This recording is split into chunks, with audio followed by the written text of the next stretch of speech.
The Science of Getting Rich by Wallace D. Wattles is a timeless book about principles, not luck, shortcuts, or speculation. Written in 1910, it teaches that wealth is created through clear thinking, purposeful action, and consistent effort. This full audiobook is presented by Day Audio. Listen with an open mind and consider how these ideas might apply to your own life. Now, let us begin. Preface. This book is pragmatical, not philosophical, a practical manual, not a treatise upon theories. It is intended for the men and women whose most pressing need is for money, who wish to get rich first and philosophize afterward. It is for those who have, so far, found neither the time, the means, nor the opportunity to go deeply into the study of metaphysics, but who want results and who are willing to take the conclusions of science as a basis for action without going into all the processes by which those conclusions were reached.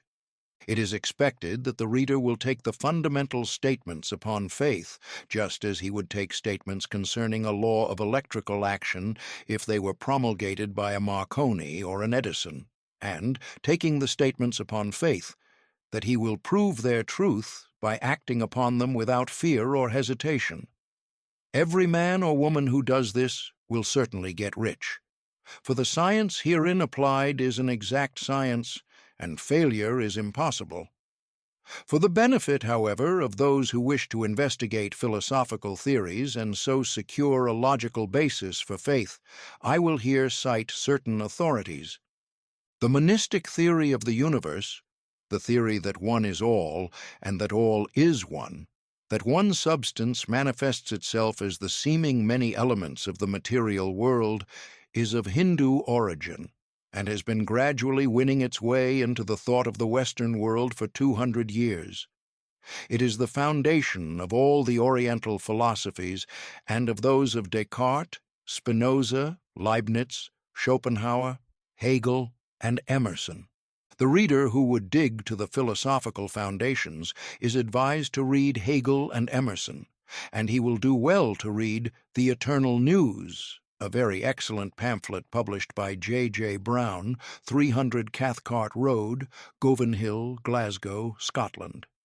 He may also find some help in a series of articles written by the author which were published in Nautilus, Holyoke, Mass., during the spring and summer of 1909 under the title, What is Truth?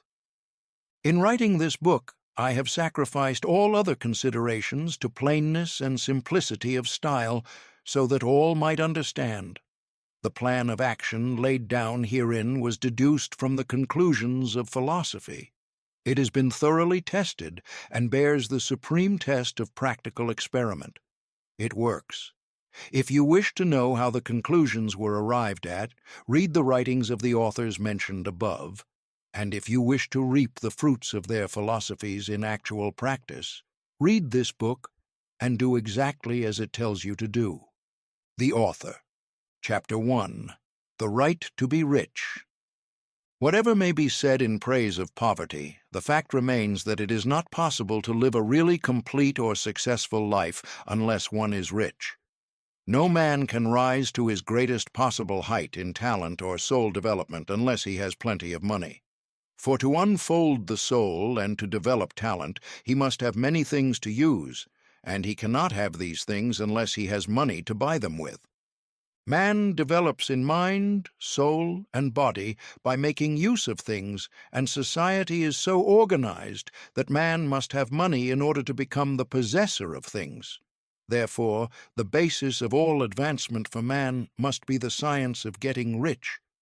The object of all life is development, and everything that lives has an inalienable right to all the development it is capable of attaining.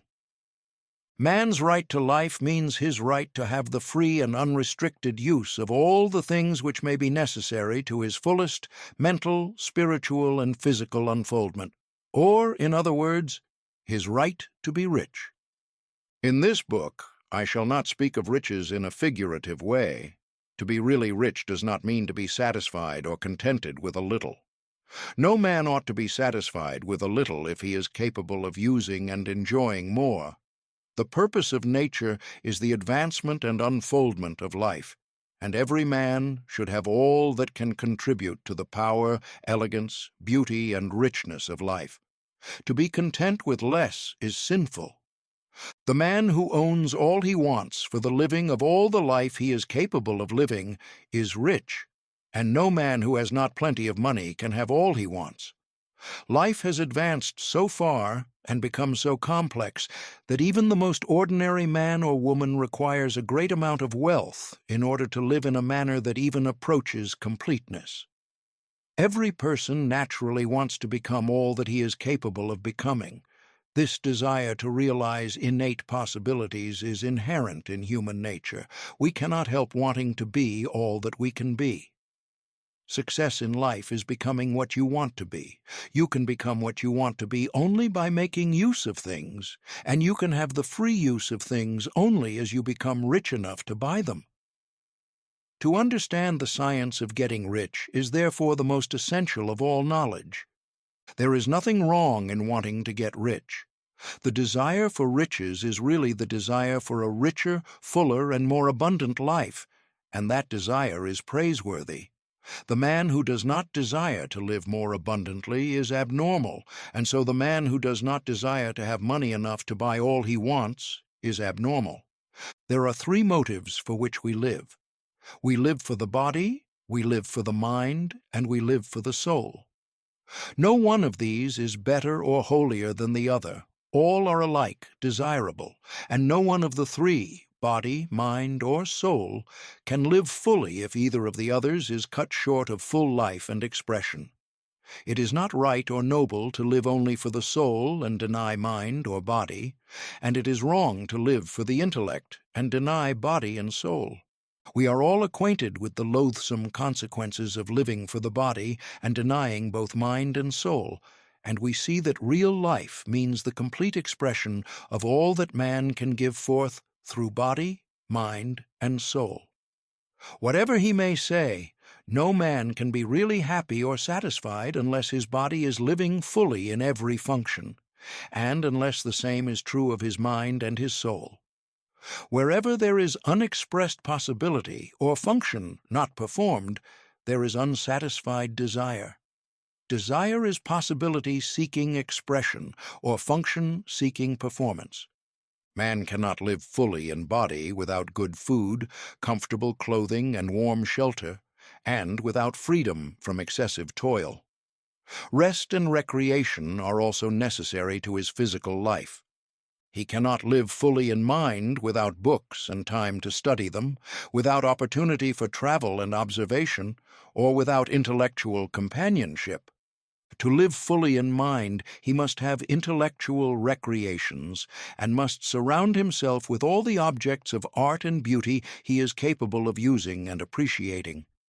To live fully in soul, man must have love, and love is denied expression by poverty. Man's highest happiness is found in the bestowal of benefits on those he loves. Love finds its most natural and spontaneous expression in giving. The man who has nothing to give cannot fill his place as a husband or father, as a citizen, or as a man. It is in the use of material things that man finds full life for his body, develops his mind, and unfolds his soul. It is therefore of supreme importance to him that he should be rich. It is perfectly right that you should desire to be rich. If you are a normal man or woman, you cannot help doing so. It is perfectly right that you should give your best attention to the science of getting rich, for it is the noblest and most necessary of all studies. If you neglect this study, you are derelict in your duty to yourself, to God, and to humanity, for you can render God and humanity no greater service than to make the most of yourself. Chapter 2. There is a science of getting rich. There is a science of getting rich, and it is an exact science, like algebra or arithmetic. There are certain laws which govern the process of acquiring riches. Once these laws are learned and obeyed by any man, he will get rich with mathematical certainty. The ownership of money and property comes as a result of doing things in a certain way. Those who do things in this certain way, whether on purpose or accidentally, get rich, while those who do not do things in this certain way, no matter how hard they work or how able they are, remain poor. It is a natural law that like causes always produce like effects, and therefore any man or woman who learns to do things in this certain way will infallibly get rich. That the above statement is true is shown by the following facts. Getting rich is not a matter of environment, for if it were, all the people in certain neighborhoods would become wealthy. The people of one city would all be rich, while those of other towns would all be poor, or the inhabitants of one state would roll in wealth, while those of an adjoining state would be in poverty. But everywhere we see rich and poor living side by side in the same environment and often engaged in the same vocations. When two men are in the same locality and in the same business, and one gets rich while the other remains poor, it shows that getting rich is not primarily a matter of environment. Some environments may be more favorable than others, but when two men in the same business are in the same neighborhood, and one gets rich while the other fails, it indicates that getting rich is the result of doing things in a certain way.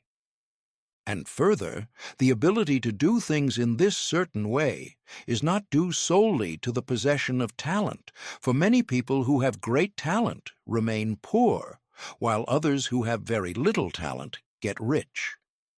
Studying the people who have got rich, we find that they are an average lot in all respects, having no greater talents and abilities than other men.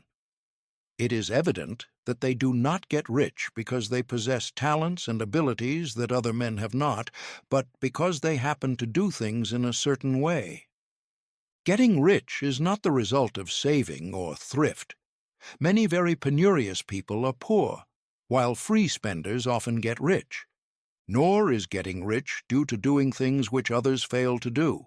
For two men in the same business often do almost exactly the same things, and one gets rich while the other remains poor or becomes a bankrupt. From all these things, we must come to the conclusion that getting rich is the result of doing things in a certain way. If getting rich is the result of doing things in a certain way, and if like causes always produce like effects, then any man or woman who can do things in that way can become rich, and the whole matter is brought within the domain of exact science. The question arises here whether this certain way may not be so difficult that only a few may follow it. This cannot be true, as we have seen, so far as natural ability is concerned. Talented people get rich, and blockheads get rich. Intellectually brilliant people get rich, and very stupid people get rich. Physically strong people get rich, and weak and sickly people get rich. Some degree of ability to think and understand is, of course, essential, but in so far as natural ability is concerned, any man or woman who has sense enough to read and understand these words can certainly get rich. Also, we have seen that it is not a matter of environment. Location counts for something. One would not go to the heart of the Sahara and expect to do successful business. Getting rich involves the necessity of dealing with men and of being where there are people to deal with. And if these people are inclined to deal in the way you want to deal, so much the better. But that is about as far as environment goes. If anybody else in your town can get rich, so can you. And if anybody else in your state can get rich, so can you. Again, it is not a matter of choosing some particular business or profession. People get rich in every business and in every profession, while their next-door neighbors in the same vocation remain in poverty. It is true that you will do best in a business which you like and which is congenial to you, and if you have certain talents which are well developed, you will do best in a business which calls for the exercise of those talents. Also, you will do best in a business which is suited to your locality. An ice cream parlor would do better in a warm climate than in Greenland, and a salmon fishery will succeed better in the Northwest than in Florida, where there are no salmon. But aside from these general limitations, getting rich is not dependent upon your engaging in some particular business, but upon your learning to do things in a certain way. If you are now in business, and anybody else in your locality is getting rich in the same business while you are not getting rich, it is because you are not doing things in the same way that the other person is doing them. No one is prevented from getting rich by lack of capital. True, as you get capital, the increase becomes more easy and rapid, but one who has capital is already rich and does not need to consider how to become so. No matter how poor you may be, if you begin to do things in the certain way, you will begin to get rich, and you will begin to have capital. The getting of capital is a part of the process of getting rich, and it is a part of the result which invariably follows the doing of things in the certain way. You may be the poorest man on the continent and be deeply in debt. You may have neither friends, influence, nor resources. But if you begin to do things in this way, you must infallibly begin to get rich, for like causes must produce like effects. If you have no capital, you can get capital. If you are in the wrong business, you can get into the right business. If you are in the wrong location, you can go to the right location. And you can do so by beginning in your present business and in your present location to do things in the certain way, which causes success. Chapter 3. Is opportunity monopolized? No man is kept poor because opportunity has been taken away from him, because other people have monopolized the wealth and have put a fence around it. You may be shut off from engaging in business in certain lines, but there are other channels open to you. Probably it would be hard for you to get control of any of the great railroad systems. That field is pretty well monopolized, but the electric railway business is still in its infancy and offers plenty of scope for enterprise. And it will be but a very few years until traffic and transportation through the air will become a great industry, and in all its branches will give employment to hundreds of thousands and perhaps to millions of people. Why not turn your attention to the development of aerial transportation instead of competing with J.J. Hill and others for a chance in the steam railway world?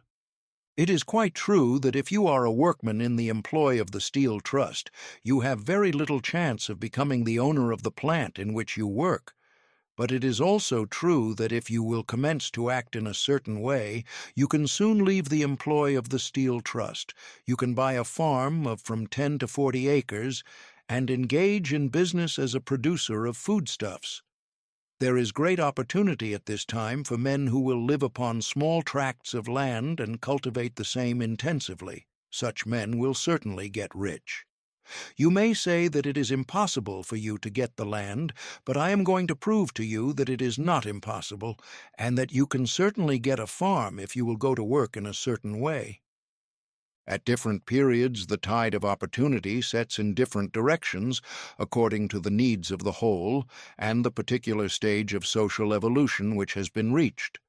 At present, in America, it is setting toward agriculture and the allied industries and professions. Today, opportunity is open before the farmer in his line more than before the factory worker in his line. It is open before the businessman who supplies the farmer more than before the one who supplies the factory worker, and before the professional man who waits upon the farmer more than before the one who serves the working class. There is abundance of opportunity for the man who will go with the tide instead of trying to swim against it. So the factory workers, either as individuals or as a class, are not deprived of opportunity. The workers are not being kept down by their masters. They are not being ground by the trusts and combinations of capital. As a class, they are where they are because they do not do things in a certain way. If the workers of America chose to do so, they could follow the example of their brothers in Belgium and other countries and establish great department stores and cooperative industries. They could elect men of their own class to office and pass laws favoring the development of such cooperative industries, and in a few years they could take peaceable possession of the industrial field. The working class may become the master class whenever they will begin to do things in a certain way. The law of wealth is the same for them as it is for all others. This they must learn, and they will remain where they are as long as they continue to do as they do. The individual worker, however, is not held down by the ignorance or the mental slothfulness of his class. He can follow the tide of opportunity to riches, and this book will tell him how. No one is kept in poverty by a shortness in the supply of riches. There is more than enough for all. A palace as large as the Capitol at Washington might be built for every family on earth from the building material in the United States alone. And under intensive cultivation, this country would produce wool, cotton, linen, and silk, enough to clothe each person in the world finer than Solomon was arrayed in all his glory, together with food enough to feed them all luxuriously. The visible supply is practically inexhaustible, and the invisible supply really is inexhaustible. Everything you see on earth is made from one original substance, out of which all things proceed. New forms are constantly being made, and older ones are dissolving, but all are shapes assumed by one thing. There is no limit to the supply of formless stuff, or original substance. The universe is made out of it, but it was not all used in making the universe. The spaces in, through, and between the forms of the visible universe are permeated and filled with the original substance, with the formless stuff, with the raw material of all things. 10,000 times as much as has been made might still be made, and even then we should not have exhausted the supply of universal raw material. No man, therefore, is poor because nature is poor, or because there is not enough to go around. Nature is an inexhaustible storehouse of riches. The supply will never run short. Original substance is alive with creative energy and is constantly producing more forms. When the supply of building material is exhausted, more will be produced. When the soil is exhausted so that foodstuffs and materials for clothing will no longer grow upon it, it will be renewed, or more soil will be made. When all the gold and silver has been dug from the earth, if man is still in such a stage of social development that he needs gold and silver, more will be produced from the formless. The formless stuff responds to the needs of man. It will not let him be without any good thing. This is true of man collectively. The race as a whole is always abundantly rich, and if individuals are poor, it is because they do not follow the certain way of doing things which makes the individual man rich. The formless stuff is intelligent. It is stuff which thinks. It is alive and is always impelled toward more life. It is the natural and inherent impulse of life to seek to live more. It is the nature of intelligence to enlarge itself, and of consciousness to seek to extend its boundaries and find fuller expression. The universe of forms has been made by formless living substance, throwing itself into form in order to express itself more fully. The universe is a great living presence, always moving inherently toward more life and fuller functioning. Nature is formed for the advancement of life. Its impelling motive is the increase of life. For this cause, everything which can possibly minister to life is bountifully provided. There can be no lack unless God is to contradict himself and nullify his own works. You are not kept poor by lack in the supply of riches. It is a fact which I shall demonstrate a little farther on, that even the resources of the formless supply are at the command of the man or woman who will act and think in a certain way. Chapter 4. The First Principle in the Science of Getting Rich. Thought is the only power which can produce tangible riches from the formless substance. The stuff from which all things are made is a substance which thinks, and a thought of form in this substance produces the form. Original substance moves according to its thoughts.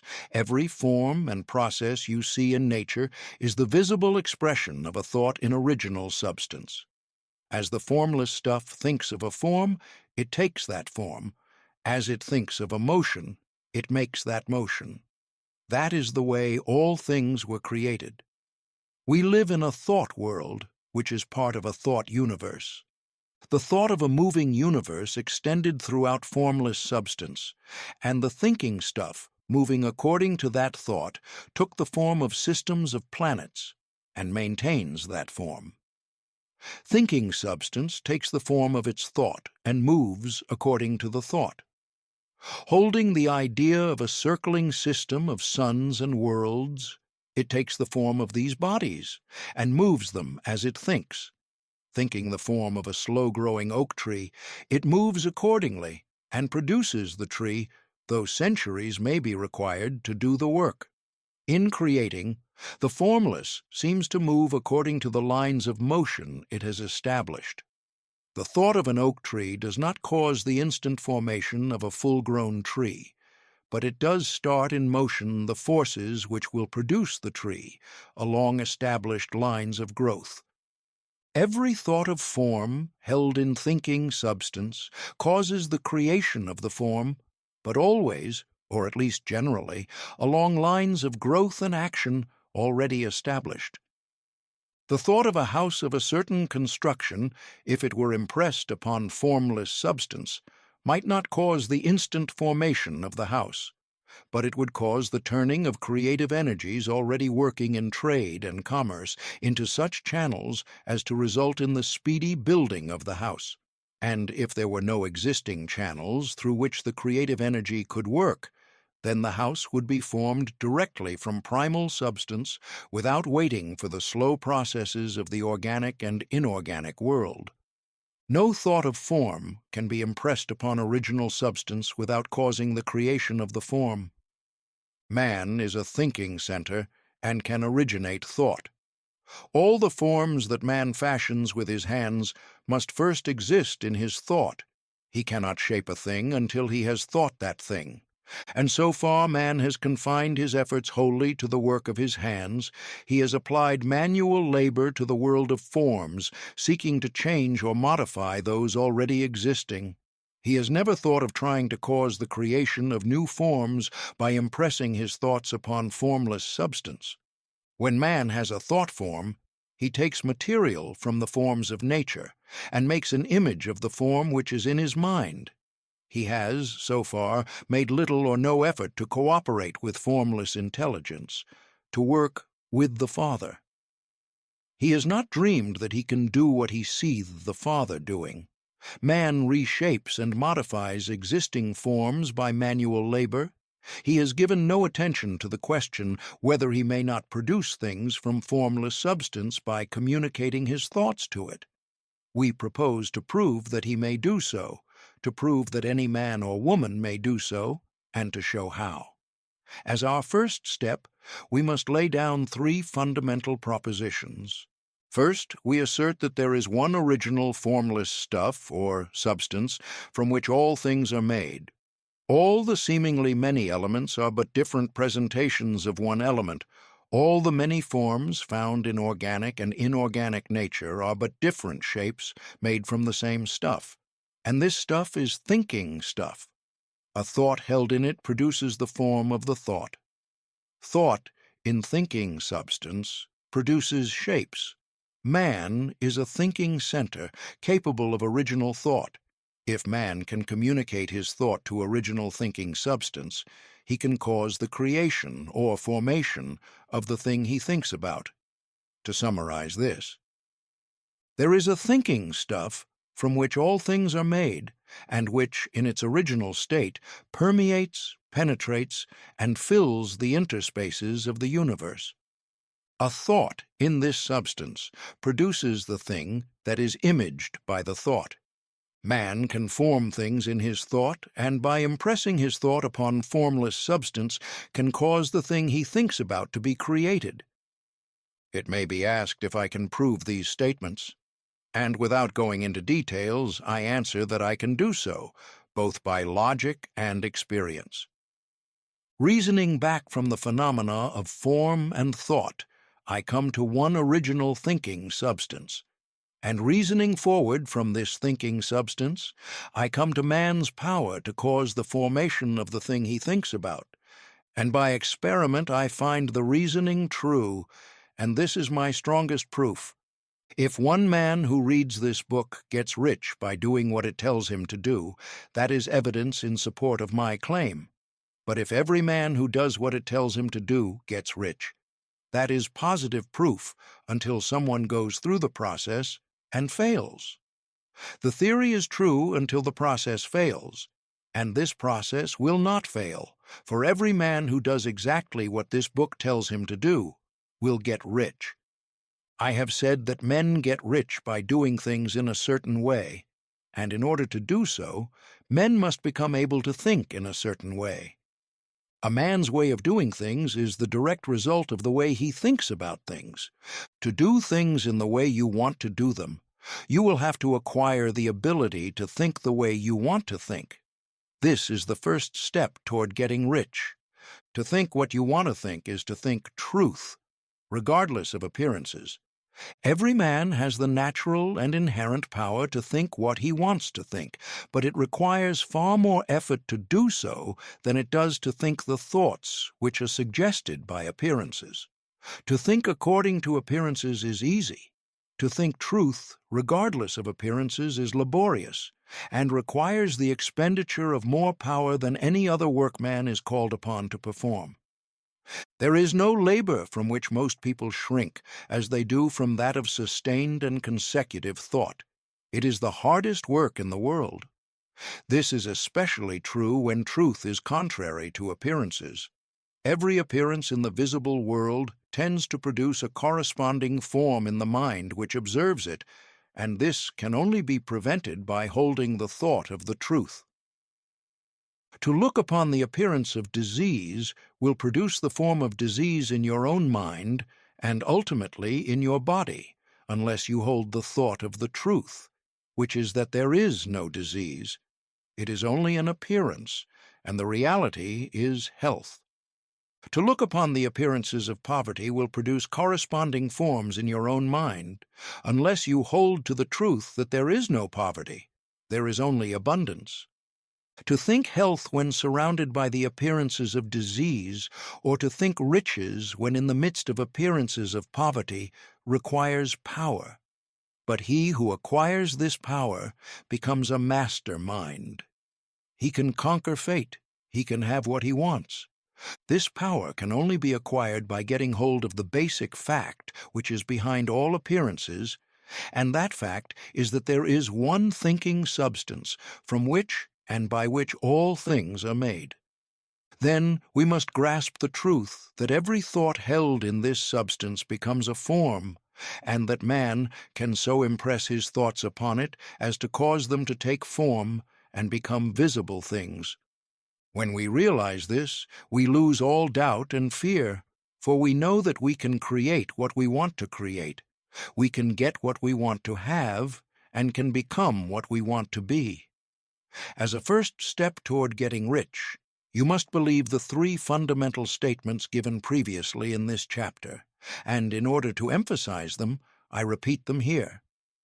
There is a thinking stuff from which all things are made, and which, in its original state, permeates, penetrates, and fills the interspaces of the universe. A thought, in this substance, produces the thing that is imaged by the thought. Man can form things in his thought, and, by impressing his thought upon formless substance, can cause the thing he thinks about to be created. You must lay aside all other concepts of the universe than this monistic one, and you must dwell upon this until it is fixed in your mind and has become your habitual thought. Read these creed statements over and over again, fix every word upon your memory, and meditate upon them until you firmly believe what they say. If a doubt comes to you, cast it aside as a sin. Do not listen to arguments against this idea. Do not go to churches or lectures where a contrary concept of things is taught or preached. Do not read magazines or books which teach a different idea. If you get mixed up in your faith, all your efforts will be in vain. Do not ask why these things are true, nor speculate as to how they can be true. Simply take them on trust. The science of getting rich begins with the absolute acceptance of this faith. Chapter 5. Increasing Life. You must get rid of the last vestige of the old idea that there is a deity whose will it is that you should be poor, or whose purposes may be served by keeping you in poverty. The intelligent substance which is all, and which lives in all and lives in you, is a consciously living substance. Being a consciously living substance, it must have the natural and inherent desire of every living intelligence for increase of life.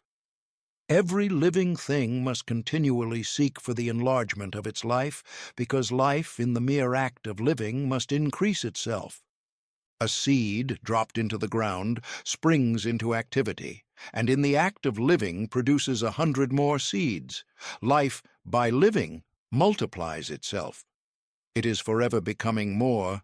It must do so if it continues to be at all.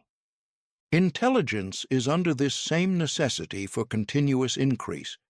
Every thought we think makes it necessary for us to think another thought. Consciousness is continually expanding. Every fact we learn leads us to the learning of another fact. Knowledge is continually increasing. Every talent we cultivate brings to the mind the desire to cultivate another talent. We are subject to the urge of life, seeking expression, which ever drives us on to know more, to do more, and to be more. In order to know more, do more, and be more, we must have more. We must have things to use, for we learn and do and become only by using things. We must get rich so that we can live more. The desire for riches is simply the capacity for larger life-seeking fulfillment. Every desire is the effort of an unexpressed possibility to come into action. It is power-seeking to manifest which causes desire. That which makes you want more money is the same as that which makes the plant grow. It is life seeking fuller expression. The one living substance must be subject to this inherent law of all life. It is permeated with the desire to live more. That is why it is under the necessity of creating things. The one substance desires to live more in you, hence it wants you to have all the things you can use. It is the desire of God that you should get rich. He wants you to get rich because he can express himself better through you if you have plenty of things to use in giving him expression. He can live more in you if you have unlimited command of the means of life. The universe desires you to have everything you want to have. Nature is friendly to your plans. Everything is naturally for you. Make up your mind that this is true. It is essential, however, that your purpose should harmonize with the purpose that is in all. You must want real life, not mere pleasure or sensual gratification. Life is the performance of function, and the individual really lives only when he performs every function, physical, mental, and spiritual, of which he is capable, without excess in any. You do not want to get rich in order to live swinishly for the gratification of animal desires. That is not life. But the performance of every physical function is a part of life, and no one lives completely who denies the impulses of the body a normal and healthful expression. You do not want to get rich solely to enjoy mental pleasures, to get knowledge, to gratify ambition, to outshine others, to be famous. All these are a legitimate part of life, but the man who lives for the pleasures of the intellect alone will only have a partial life, and he will never be satisfied with his lot. You do not want to get rich solely for the good of others, to lose yourself for the salvation of mankind, to experience the joys of philanthropy and sacrifice. The joys of the soul are only a part of life, and they are no better or nobler than any other part. You want to get rich in order that you may eat, drink, and be merry when it is time to do these things, in order that you may surround yourself with beautiful things, see distant lands, feed your mind, and develop your intellect, in order that you may love men and do kind things, and be able to play a good part in helping the world to find truth. But remember that extreme altruism is no better and no nobler than extreme selfishness. Both are mistakes. Get rid of the idea that God wants you to sacrifice yourself for others and that you can secure His favor by doing so. God requires nothing of the kind. What He wants is that you should make the most of yourself and for others. And you can help others more by making the most of yourself than in any other way. You can make the most of yourself only by getting rich. So it is right and praiseworthy that you should give your first and best thought to the work of acquiring wealth. Remember, however, that the desire of substance is for all, and its movements must be for more life to all. It cannot be made to work for less life to any, because it is equally in all, seeking riches and life. Intelligent substance will make things for you, but it will not take things away from someone else and give them to you. You must get rid of the thought of competition. You are to create, not to compete for what is already created. You do not have to take anything away from anyone. You do not have to drive sharp bargains. You do not have to cheat or to take advantage. You do not need to let any man work for you for less than he earns. You do not have to covet the property of others, or to look at it with wishful eyes. No man has anything of which you cannot have the like, and that without taking what he has away from him. You are to become a creator, not a competitor. You are going to get what you want, but in such a way that when you get it, every other man will have more than he has now. I am aware that there are men who get a vast amount of money by proceeding in direct opposition to the statements in the paragraph above, and may add a word of explanation here. Men of the plutocratic type, who become very rich, do so sometimes purely by their extraordinary ability on the plane of competition, and sometimes they unconsciously relate themselves to substance in its great purposes and movements for the general racial upbuilding through industrial evolution. Rockefeller, Carnegie, Morgan, et al. Have been the unconscious agents of the Supreme in the necessary work of systematizing and organizing productive industry, and in the end, their work will contribute immensely toward increased life for all. Their day is nearly over. They have organized production and will soon be succeeded by the agents of the multitude who will organize the machinery of distribution. The multi-millionaires are like the monster reptiles of the prehistoric eras. They play a necessary part in the evolutionary process, but the same power which produced them will dispose of them. And it is well to bear in mind that they have never been really rich. A record of the private lives of most of this class will show that they have really been the most abject and wretched of the poor. Riches secured on the competitive plane are never satisfactory and permanent. They are yours today and another's tomorrow. Remember, if you are to become rich in a scientific and certain way, you must rise entirely out of the competitive thought. You must never think for a moment that the supply is limited. Just as soon as you begin to think that all the money is being cornered and controlled by bankers and others, and that you must exert yourself to get laws passed to stop this process, and so on. In that moment you drop into the competitive mind, and your power to cause creation is gone for the time being. And what is worse, you will probably arrest the creative movements you have already instituted. Know that there are countless millions of dollars worth of gold in the mountains of the earth, not yet brought to light. And know that if there were not, more would be created from thinking substance to supply your needs. Know that the money you need will come, even if it is necessary for 1,000 men to be led to the discovery of new gold mines tomorrow. Never look at the visible supply. Look always at the limitless riches in formless substance, and know that they are coming to you as fast as you can receive and use them. Nobody, by cornering the visible supply, can prevent you from getting what is yours. So never allow yourself to think for an instant that all the best building spots will be taken before you get ready to build your house, unless you hurry. Never worry about the trusts and combines, and get anxious for fear they will soon come to own the whole earth. Never get afraid that you will lose what you want because some other person beats you to it. That cannot possibly happen. You are not seeking anything that is possessed by anybody else. You are causing what you want to be created from formless substance, and the supply is without limits. Stick to the formulated statement.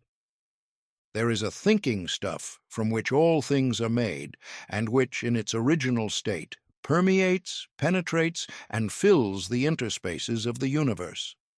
A thought in this substance produces the thing that is imaged by the thought. Man can form things in his thought, and by impressing his thought upon formless substance, can cause the thing he thinks about to be created. Chapter 6. How Riches Come to You. When I say that you do not have to drive sharp bargains, I do not mean that you do not have to drive any bargains at all, or that you are above the necessity for having any dealings with your fellow men. I mean that you will not need to deal with them unfairly. You do not have to get something for nothing, but can give to every man more than you take from him. You cannot give every man more in cash market value than you take from him, but you can give him more in use value than the cash value of the thing you take from him. The paper, ink, and other material in this book may not be worth the money you paid for it. But if the ideas suggested by it bring you thousands of dollars, you have not been wronged by those who sold it to you. They have given you a great use value for a small cash value. Let us suppose that I own a picture by one of the great artists, which, in any civilized community, is worth thousands of dollars. I take it to Baffin Bay, and by salesmanship induce an Eskimo to give a bundle of furs worth $500 for it. I have really wronged him, for he has no use for the picture. It has no use value to him. It will not add to his life. But suppose I give him a gun worth $50 for his furs. Then he has made a good bargain. He has use for the gun. It will get him many more furs and much food. It will add to his life in every way. It will make him rich. When you rise from the competitive to the creative plane, you can scan your business transactions very strictly. And if you are selling any man anything which does not add more to his life than the thing he gives you in exchange, you can afford to stop it. You do not have to beat anybody in business, and if you are in a business which does beat people, get out of it at once. Give every man more in use value than you take from him in cash value. Then you are adding to the life of the world by every business transaction. If you have people working for you, you must take from them more in cash value than you pay them in wages. But you can so organize your business that it will be filled with the principle of advancement, and so that each employee who wishes to do so may advance a little every day. You can make your business do for your employees what this book is doing for you. You can so conduct your business that it will be a sort of ladder by which every employee who will take the trouble may climb to riches himself. And given the opportunity, if he will not do so, it is not your fault. And finally, because you are to cause the creation of your riches from formless substance which permeates all your environment, it does not follow that they are to take shape from the atmosphere and come into being before your eyes. If you want a sewing machine, for instance, I do not mean to tell you that you are to impress the thought of a sewing machine on thinking substance until the machine is formed without hands, in the room where you sit or elsewhere. But if you want a sewing machine, hold the mental image of it with the most positive certainty that it is being made, or is on its way to you. After once forming the thought, have the most absolute and unquestioning faith that the sewing machine is coming. Never think of it or speak of it in any other way than as being sure to arrive. Claim it as already yours. It will be brought to you by the power of the Supreme Intelligence acting upon the minds of men. If you live in Maine, it may be that a man will be brought from Texas or Japan to engage in some transaction which will result in your getting what you want. If so, the whole matter will be as much to that man's advantage as it is to yours. Do not forget for a moment that the thinking substance is through all, in all, communicating with all, and can influence all. The desire of thinking substance for fuller life and better living has caused the creation of all the sewing machines already made, and it can cause the creation of millions more, and will, whenever men set it in motion by desire and faith, and by acting in a certain way. You can certainly have a sewing machine in your house, and it is just as certain that you can have any other thing or things which you want, and which you will use for the advancement of your own life and the lives of others. You need not hesitate about asking largely. "It is your Father's pleasure to give you the kingdom," said Jesus. Original substance wants to live all that is possible in you, and wants you to have all that you can or will use for the living of the most abundant life. If you fix upon your consciousness the fact that the desire you feel for the possession of riches is one with the desire of omnipotence for more complete expression, your faith becomes invincible. Once I saw a little boy sitting at a piano and vainly trying to bring harmony out of the keys, and I saw that he was grieved and provoked by his inability to play real music. I asked him the cause of his vexation, and he answered, "I can feel the music in me, but I can't make my hands go right." The music in him was the urge of original substance, containing all the possibilities of all life. All that there is of music was seeking expression through the child. God, the one substance, is trying to live and do and enjoy things through humanity. He is saying, "I want hands to build wonderful structures, to play divine harmonies, to paint glorious pictures. I want feet to run my errands, eyes to see my beauties, tongues to tell mighty truths, and to sing marvelous songs," and so on. All that there is of possibility is seeking expression through men. God wants those who can play music to have pianos and every other instrument, and to have the means to cultivate their talents to the fullest extent. He wants those who can appreciate beauty to be able to surround themselves with beautiful things. He wants those who can discern truth to have every opportunity to travel and observe. He wants those who can appreciate dress to be beautifully clothed, and those who can appreciate good food to be luxuriously fed. He wants all these things because it is himself that enjoys and appreciates them. It is God who wants to play and sing and enjoy beauty and proclaim truth and wear fine clothes and eat good foods. "It is God that worketh in you to will and to do," said Paul. The desire you feel for riches is the infinite, seeking to express himself in you as he sought to find expression in the little boy at the piano. So you need not hesitate to ask largely. Your part is to focalize and express the desires of God.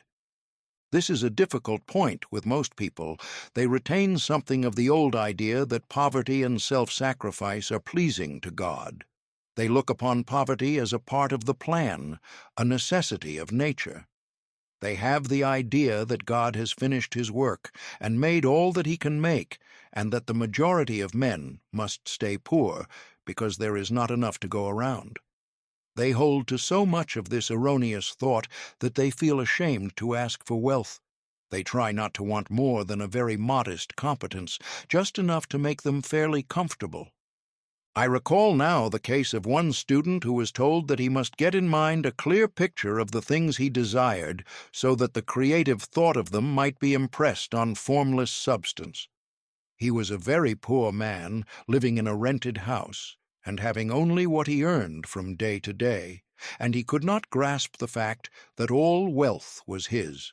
So, after thinking the matter over, he decided that he might reasonably ask for a new rug for the floor of his best room and an anthracite coal stove to heat the house during the cold weather.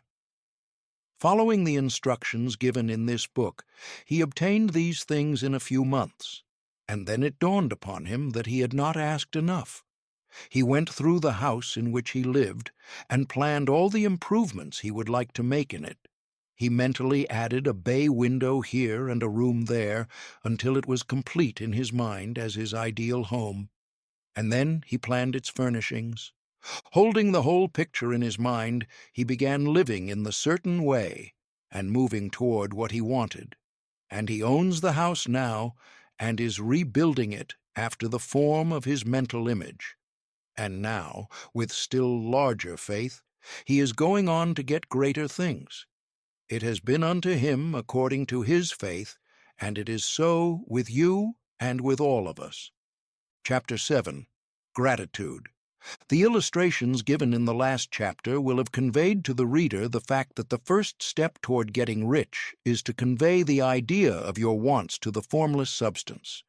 This is true, and you will see that in order to do so, it becomes necessary to relate yourself to the formless intelligence in a harmonious way. To secure this harmonious relation is a matter of such primary and vital importance that I shall give some space to its discussion here, and give you instructions which, if you will follow them, will be certain to bring you into perfect unity of mind with God. The whole process of mental adjustment and atonement can be summed up in one word: gratitude. First, you believe that there is one intelligent substance, from which all things proceed.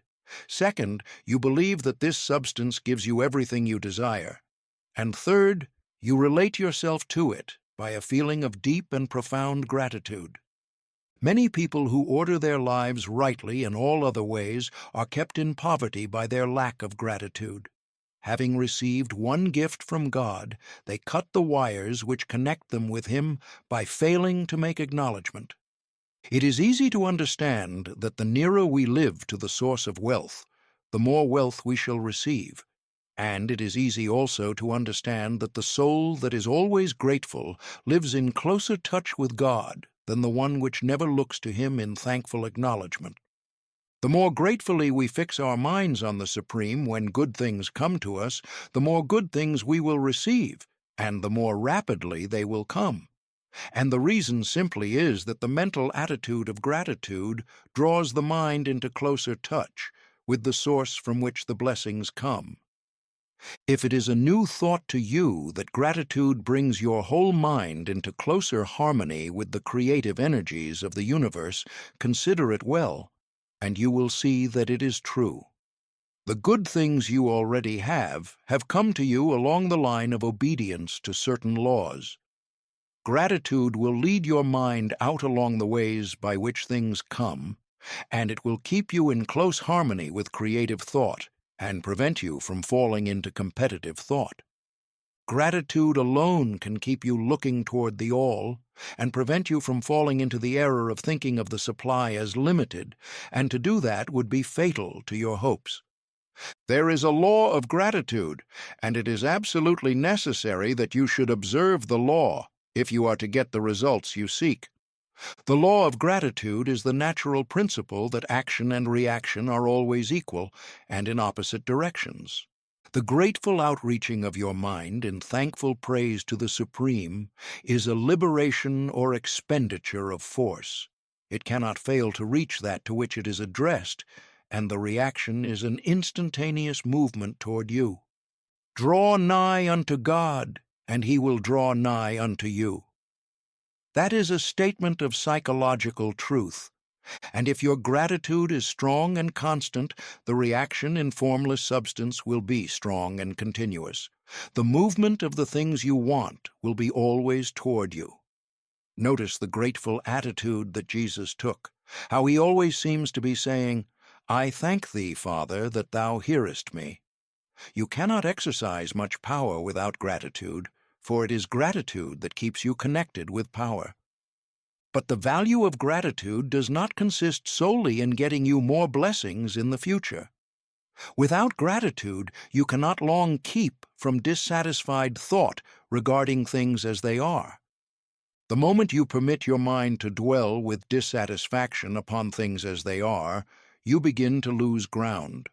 You fix attention upon the common, the ordinary, the poor, and the squalid and mean, and your mind takes the form of these things. Then you will transmit these forms or mental images to the formless, and the common, the poor, the squalid, and mean will come to you. To permit your mind to dwell upon the inferior is to become inferior and to surround yourself with inferior things. On the other hand, to fix your attention on the best is to surround yourself with the best and to become the best. The creative power within us makes us into the image of that to which we give our attention. We are thinking substance, and thinking substance always takes the form of that which it thinks about. The grateful mind is constantly fixed upon the best. Therefore it tends to become the best. It takes the form or character of the best and will receive the best. Also, faith is born of gratitude. The grateful mind continually expects good things, and expectation becomes faith. The reaction of gratitude upon one's own mind produces faith, and every outgoing wave of grateful thanksgiving increases faith. He who has no feeling of gratitude cannot long retain a living faith, and without a living faith you cannot get rich by the creative method, as we shall see in the following chapters. It is necessary, then, to cultivate the habit of being grateful for every good thing that comes to you, and to give thanks continuously. And because all things have contributed to your advancement, you should include all things in your gratitude. Do not waste time thinking or talking about the shortcomings or wrong actions of plutocrats or trust magnates. Their organization of the world has made your opportunity. All you get really comes to you because of them. Do not rage against corrupt politicians. If it were not for politicians, we should fall into anarchy, and your opportunity would be greatly lessened. God has worked a long time and very patiently to bring us up to where we are in industry and government, and He is going right on with His work. There is not the least doubt that He will do away with plutocrats, trust magnates, captains of industry, and politicians as soon as they can be spared. But in the meantime, behold, they are all very good. Remember that they are all helping to arrange the lines of transmission along which your riches will come to you, and be grateful to them all. This will bring you into harmonious relations with the good in everything, and the good in everything will move toward you. Chapter 8. Thinking in the Certain Way. Turn back to Chapter 6 and read again the story of the man who formed a mental image of his house, and you will get a fair idea of the initial step toward getting rich.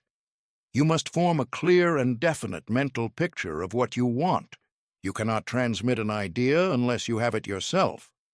You must have it before you can give it, and many people fail to impress thinking substance because they have themselves only a vague and misty concept of the things they want to do, to have, or to become. It is not enough that you should have a general desire for wealth to do good with. Everybody has that desire. It is not enough that you should have a wish to travel, see things, live more, etc. Everybody has those desires also. If you were going to send a wireless message to a friend, you would not send the letters of the alphabet in their order and let him construct the message for himself. Nor would you take words at random from the dictionary. You would send a coherent sentence, one which meant something. When you try to impress your wants upon substance, remember that it must be done by a coherent statement. You must know what you want and be definite. You can never get rich or start the creative power into action by sending out unformed longings and vague desires. Go over your desires, just as the man I have described went over his house. See just what you want, and get a clear mental picture of it as you wish it to look when you get it. That clear mental picture you must have continually in mind, as the sailor has in mind the port toward which he is sailing the ship. You must keep your face toward it all the time. You must no more lose sight of it than the steersman loses sight of the compass. It is not necessary to take exercises in concentration, nor to set apart special times for prayer and affirmation, nor to go into the silence, nor to do occult stunts of any kind. These things are well enough, but all you need is to know what you want, and to want it badly enough so that it will stay in your thoughts. Spend as much of your leisure time as you can in contemplating your picture, but no one needs to take exercises to concentrate his mind on a thing which he really wants. It is the things you do not really care about which require effort to fix your attention upon them. And unless you really want to get rich, so that the desire is strong enough to hold your thoughts directed to the purpose as the magnetic pole holds the needle of the compass, it will hardly be worthwhile for you to try to carry out the instructions given in this book. The methods herein set forth are for people whose desire for riches is strong enough to overcome mental laziness and the love of ease, and make them work. The more clear and definite you make your picture, then, and the more you dwell upon it, bringing out all its delightful details, the stronger your desire will be. And the stronger your desire, the easier it will be to hold your mind fixed upon the picture of what you want. Something more is necessary, however, than merely to see the picture clearly.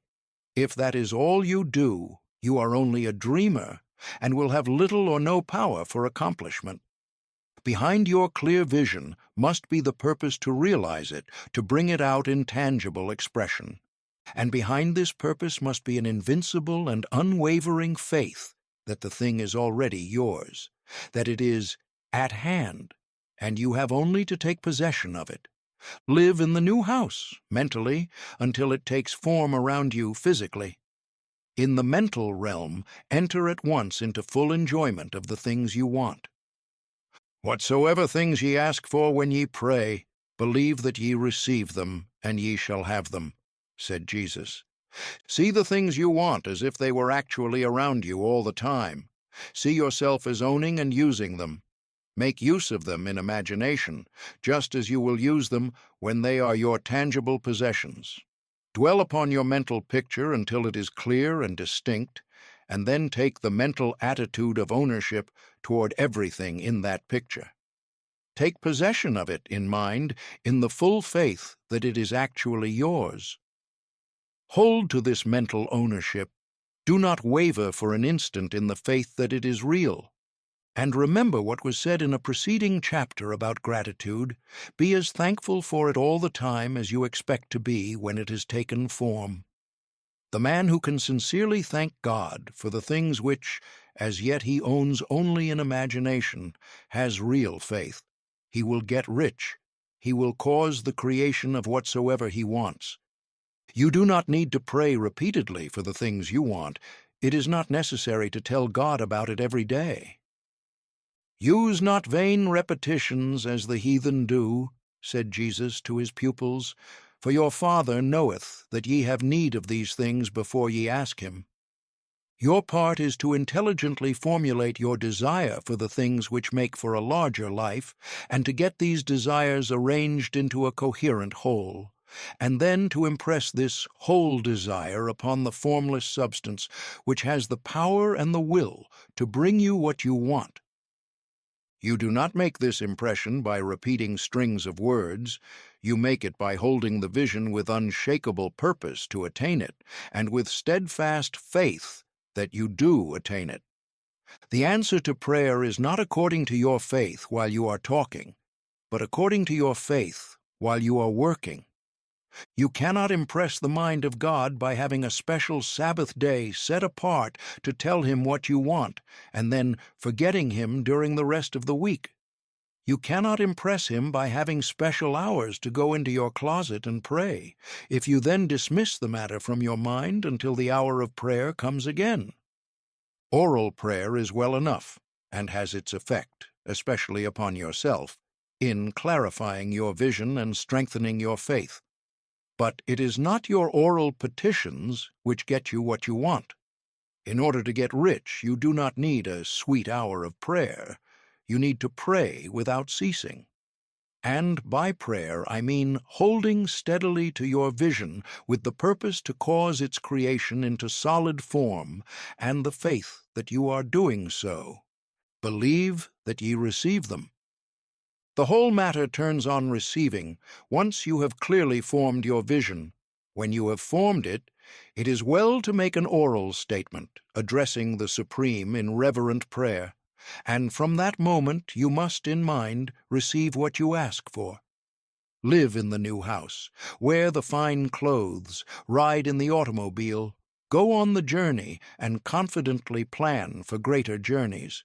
Think and speak of all the things you have asked for in terms of actual present ownership. Imagine an environment and a financial condition exactly as you want them, and live all the time in that imaginary environment and financial condition.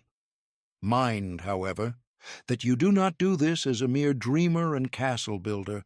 Hold to the faith that the imaginary is being realized, and to the purpose to realize it. Remember that it is faith and purpose in the use of the imagination which make the difference between the scientist and the dreamer. And having learned this fact, it is here that you must learn the proper use of the will. Chapter 9. How to Use the Will. To set about getting rich in a scientific way, you do not try to apply your willpower to anything outside of yourself. You have no right to do so anyway. It is wrong to apply your will to other men and women in order to get them to do what you wish done. It is as flagrantly wrong to coerce people by mental power as it is to coerce them by physical power. If compelling people by physical force to do things for you reduces them to slavery, compelling them by mental means accomplishes exactly the same thing. The only difference is in methods. If taking things from people by physical force is robbery, then taking things by mental force is robbery also. There is no difference in principle. You have no right to use your willpower upon another person, even for his own good, for you do not know what is for his good. The science of getting rich does not require you to apply power or force to any other person in any way whatsoever. There is not the slightest necessity for doing so. Indeed, any attempt to use your will upon others will only tend to defeat your purpose. You do not need to apply your will to things in order to compel them to come to you. That would simply be trying to coerce God, and would be foolish and useless, as well as irreverent. You do not have to compel God to give you good things any more than you have to use your willpower to make the sun rise. You do not have to use your willpower to conquer an unfriendly deity or to make stubborn and rebellious forces do your bidding. Substance is friendly to you and is more anxious to give you what you want than you are to get it. To get rich, you need only to use your willpower upon yourself. When you know what to think and do, then you must use your will to compel yourself to think and do the right things. That is the legitimate use of the will in getting what you want, to use it in holding yourself to the right course. Use your will to keep yourself thinking and acting in the certain way. Do not try to project your will or your thoughts or your mind out into space to act on things or people. Keep your mind at home. It can accomplish more there than elsewhere.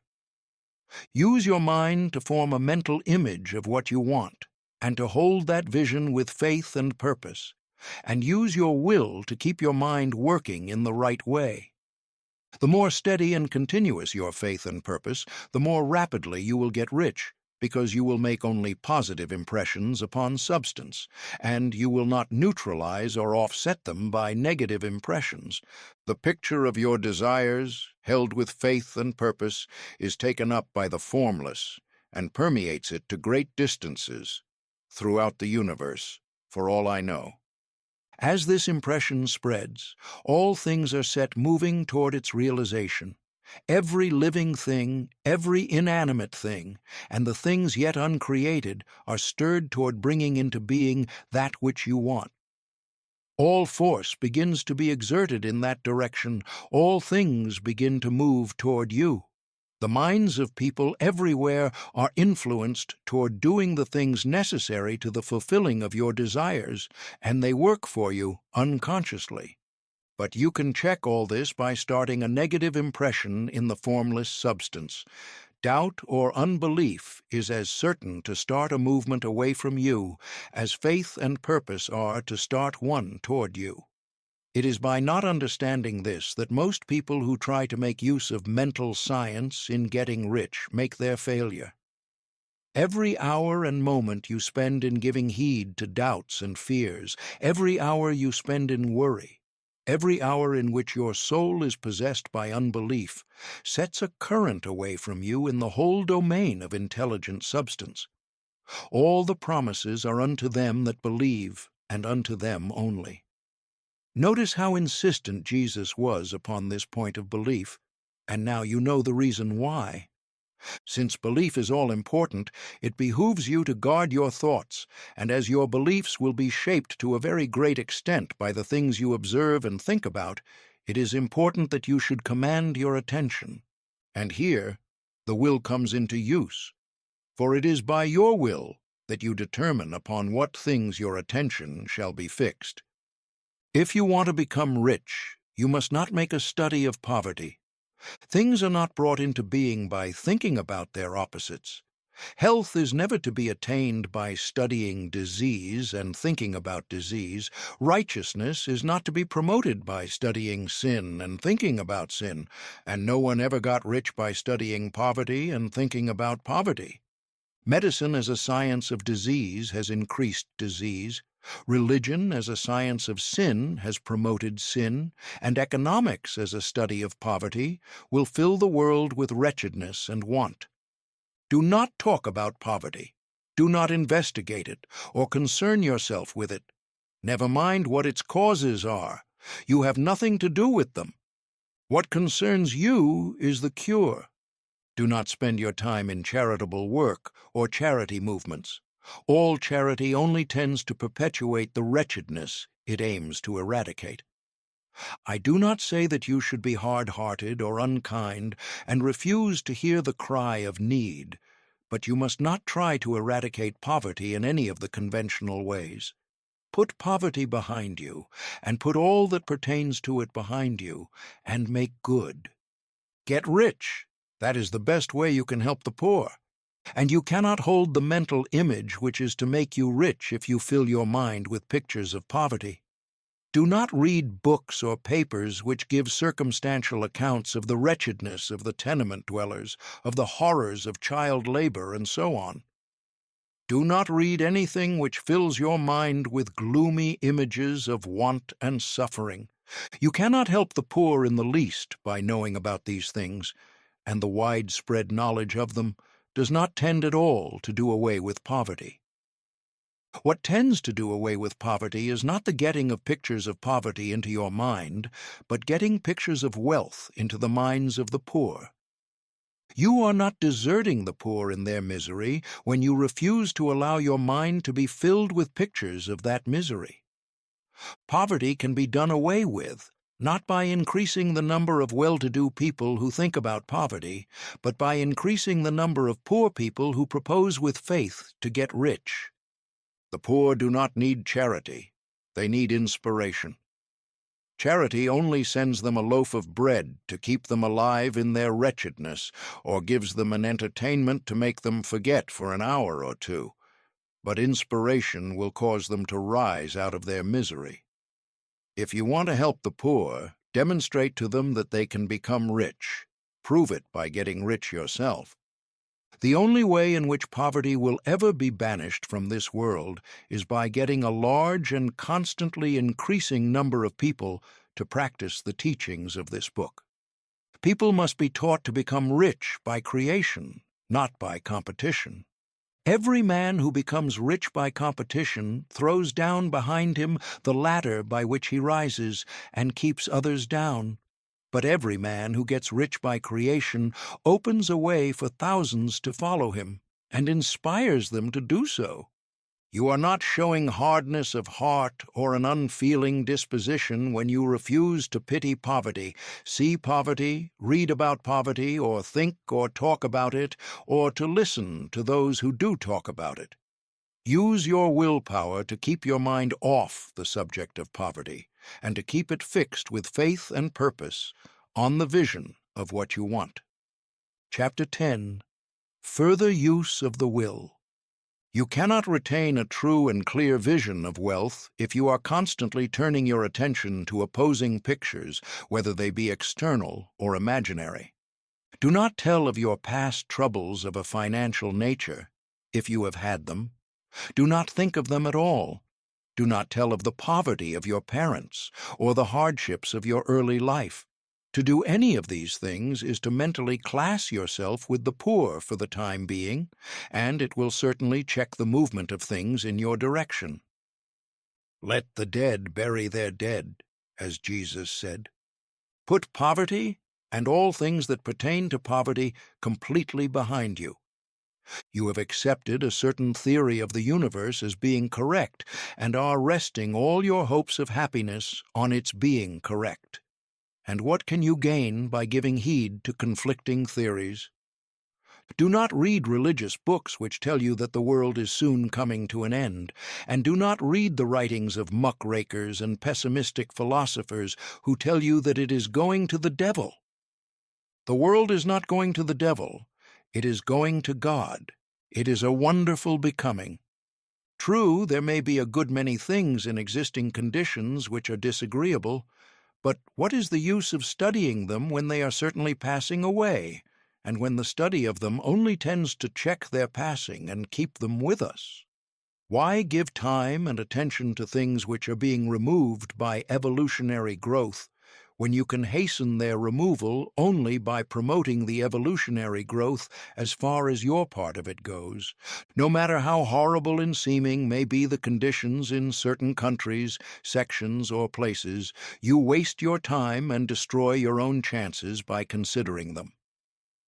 You should interest yourself in the world's becoming rich. Think of the riches the world is coming into, instead of the poverty it is growing out of, and bear in mind that the only way in which you can assist the world in growing rich is by growing rich yourself through the creative method, not the competitive one. Give your attention wholly to riches. Ignore poverty. Whenever you think or speak of those who are poor, think and speak of them as those who are becoming rich, as those who are to be congratulated rather than pitied. Then they and others will catch the inspiration and begin to search for the way out. Because I say that you are to give your whole time and mind and thought to riches, it does not follow that you are to be sordid or mean. To become really rich is the noblest aim you can have in life, for it includes everything else. On the competitive plane, the struggle to get rich is a godless scramble for power over other men. But when we come into the creative mind, all this is changed. All that is possible in the way of greatness and soul unfoldment, of service and lofty endeavor, comes by way of getting rich. All is made possible by the use of things. If you lack for physical health, you will find that the attainment of it is conditional on your getting rich. Only those who are emancipated from financial worry and who have the means to live a carefree existence and follow hygienic practices can have and retain health. Moral and spiritual greatness is possible only to those who are above the competitive battle for existence, and only those who are becoming rich on the plane of creative thought are free from the degrading influences of competition. If your heart is set on domestic happiness, remember that love flourishes best where there is refinement, a high level of thought, and freedom from corrupting influences. And these are to be found only where riches are attained by the exercise of creative thought, without strife or rivalry. You can aim at nothing so great or noble, I repeat, as to become rich, and you must fix your attention upon your mental picture of riches to the exclusion of all that may tend to dim or obscure the vision. You must learn to see the underlying truth in all things. You must see beneath all seemingly wrong conditions the great one life ever moving forward toward fuller expression and more complete happiness. It is the truth that there is no such thing as poverty, that there is only wealth. Some people remain in poverty because they are ignorant of the fact that there is wealth for them, and these can best be taught by showing them the way to affluence in your own person and practice. Others are poor because, while they feel that there is a way out, they are too intellectually indolent to put forth the mental effort necessary to find that way and travel it. And for these, the very best thing you can do is to arouse their desire by showing them the happiness that comes from being rightly rich. Others still are poor because, while they have some notion of science, they have become so swamped and lost in the maze of metaphysical and occult theories that they do not know which road to take. They try a mixture of many systems and fail in all. For these, again, the very best thing to do is to show the right way in your own person and practice. An ounce of doing things is worth a pound of theorizing. The very best thing you can do for the whole world is to make the most of yourself. You can serve God and man in no more effective way than by getting rich. That is, if you get rich by the creative method and not by the competitive one. Another thing, we assert that this book gives in detail the principles of the science of getting rich, and if that is true, you do not need to read any other book upon the subject. This may sound narrow and egotistical, but consider, there is no more scientific method of computation in mathematics than by addition, subtraction, multiplication, and division. No other method is possible. There can be but one shortest distance between 2 points. There is only one way to think scientifically, and that is to think in the way that leads by the most direct and simple route to the goal. No man has yet formulated a briefer or less complex system than the one set forth herein. It has been stripped of all non-essentials. When you commence on this, lay all others aside, put them out of your mind altogether. Read this book every day, keep it with you, commit it to memory, and do not think about other systems and theories.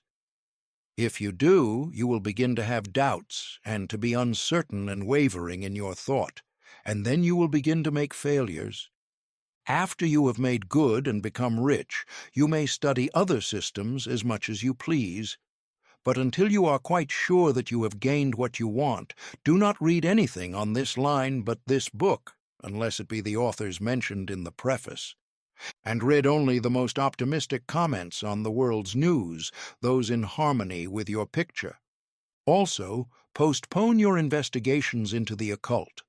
Do not dabble in theosophy, spiritualism, or kindred studies. It is very likely that the dead still live and are near. But if they are, let them alone. Mind your own business. Wherever the spirits of the dead may be, they have their own work to do and their own problems to solve, and we have no right to interfere with them.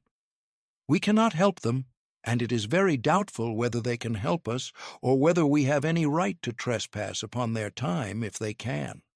Let the dead and the hereafter alone, and solve your own problem. Get rich.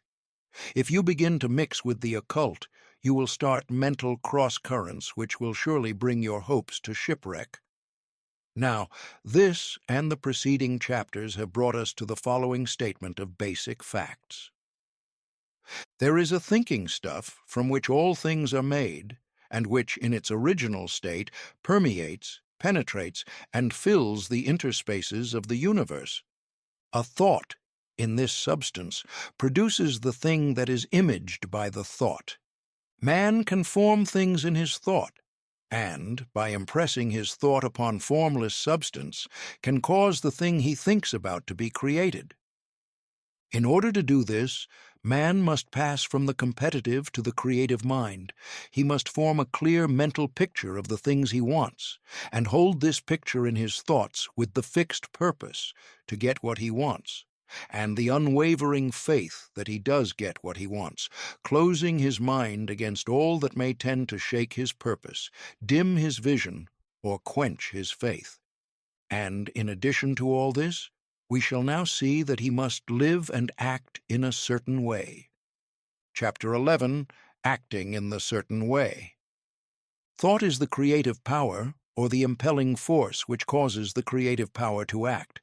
Thinking in a certain way will bring riches to you, but you must not rely upon thought alone, paying no attention to personal action. That is the rock upon which many otherwise scientific metaphysical thinkers meet shipwreck, the failure to connect thought with personal action. We have not yet reached the stage of development, even supposing such a stage to be possible, in which man can create directly from formless substance without nature's processes or the work of human hands. Man must not only think, but his personal action must supplement his thought. By thought you can cause the gold in the hearts of the mountains to be impelled toward you, but it will not mine itself, refine itself, coin itself into double eagles, and come rolling along the roads, seeking its way into your pocket. Under the impelling power of the Supreme Spirit, men's affairs will be so ordered that someone will be led to mine the gold for you. Other men's business transactions will be so directed that the gold will be brought toward you, and you must so arrange your own business affairs that you may be able to receive it when it comes to you. Your thought makes all things, animate and inanimate, work to bring you what you want. But your personal activity must be such that you can rightly receive what you want when it reaches you. You are not to take it as charity, nor to steal it. You must give every man more in use value than he gives you in cash value. The scientific use of thought consists in forming a clear and distinct mental image of what you want, in holding fast to the purpose to get what you want, and in realizing with grateful faith that you do get what you want. Do not try to project your thought in any mysterious or occult way, with the idea of having it go out and do things for you. That is wasted effort, and will weaken your power to think with sanity. The action of thought in getting rich is fully explained in the preceding chapters. Your faith and purpose positively impress your vision upon formless substance, which has the same desire for more life that you have, and this vision, received from you, sets all the creative forces at work in and through their regular channels of action, but directed toward you. It is not your part to guide or supervise the creative process. All you have to do with that is to retain your vision, stick to your purpose, and maintain your faith and gratitude. But you must act in a certain way so that you can appropriate what is yours when it comes to you, so that you can meet the things you have in your picture and put them in their proper places as they arrive. You can readily see the truth of this. When things reach you, they will be in the hands of other men, who will ask an equivalent for them. And you can only get what is yours by giving the other man what is his. Your pocketbook is not going to be transformed into a Fortunatus's purse, which shall be always full of money without effort on your part. This is the crucial point in the science of getting rich, right here, where thought and personal action must be combined. There are very many people who, consciously or unconsciously, set the creative forces in action by the strength and persistence of their desires, but who remain poor because they do not provide for the reception of the thing they want when it comes. By thought, the thing you want is brought to you. By action, you receive it. Whatever your action is to be, it is evident that you must act now. You cannot act in the past, and it is essential to the clearness of your mental vision that you dismiss the past from your mind. You cannot act in the future, for the future is not here yet. And you cannot tell how you will want to act in any future contingency until that contingency has arrived. Because you are not in the right business or the right environment now, do not think that you must postpone action until you get into the right business or environment. And do not spend time in the present taking thought as to the best course in possible future emergencies. Have faith in your ability to meet any emergency when it arrives. If you act in the present with your mind on the future, your present action will be with a divided mind and will not be effective. Put your whole mind into present action. Do not give your creative impulse to original substance, and then sit down and wait for results. If you do, you will never get them. Act now. There is never any time but now, and there never will be any time but now. If you are ever to begin to make ready for the reception of what you want, you must begin now. And your action, whatever it is, must most likely be in your present business or employment, and must be upon the persons and things in your present environment. You cannot act where you are not. You cannot act where you have been, and you cannot act where you are going to be. You can act only where you are. Do not bother as to whether yesterday's work was well done or ill done. Do today's work well. Do not try to do tomorrow's work now. There will be plenty of time to do that when you get to it. Do not try, by occult or mystical means, to act on people or things that are out of your reach. Do not wait for a change of environment before you act. Get a change of environment by action. You can so act upon the environment in which you are now as to cause yourself to be transferred to a better environment. Hold with faith and purpose the vision of yourself in the better environment, but act upon your present environment with all your heart and with all your strength and with all your mind. Do not spend any time in daydreaming or castle building. Hold to the one vision of what you want and act now. Do not cast about seeking some new thing to do or some strange, unusual, or remarkable action to perform as a first step toward getting rich. It is probable that your actions, at least for some time to come, will be those you have been performing for some time past. But you are to begin now to perform these actions in the certain way, which will surely make you rich. If you are engaged in some business and feel that it is not the right one for you, do not wait until you get into the right business before you begin to act. Do not feel discouraged or sit down and lament because you are misplaced. No man was ever so misplaced but that he could find the right place, and no man ever became so involved in the wrong business but that he could get into the right business. Hold the vision of yourself in the right business, with the purpose to get into it, and the faith that you will get into it, and are getting into it. But act in your present business. Use your present business as the means of getting a better one, and use your present environment as the means of getting into a better one. Your vision of the right business, if held with faith and purpose, will cause the Supreme to move the right business toward you, and your action, if performed in the certain way, will cause you to move toward the business.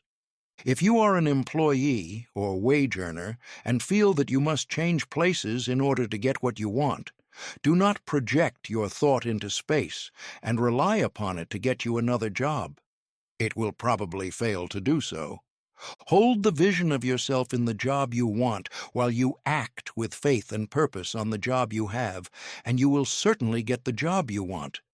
Your vision and faith will set the creative force in motion to bring it toward you, and your action will cause the forces in your own environment to move you toward the place you want. In closing this chapter, we will add another statement to our syllabus.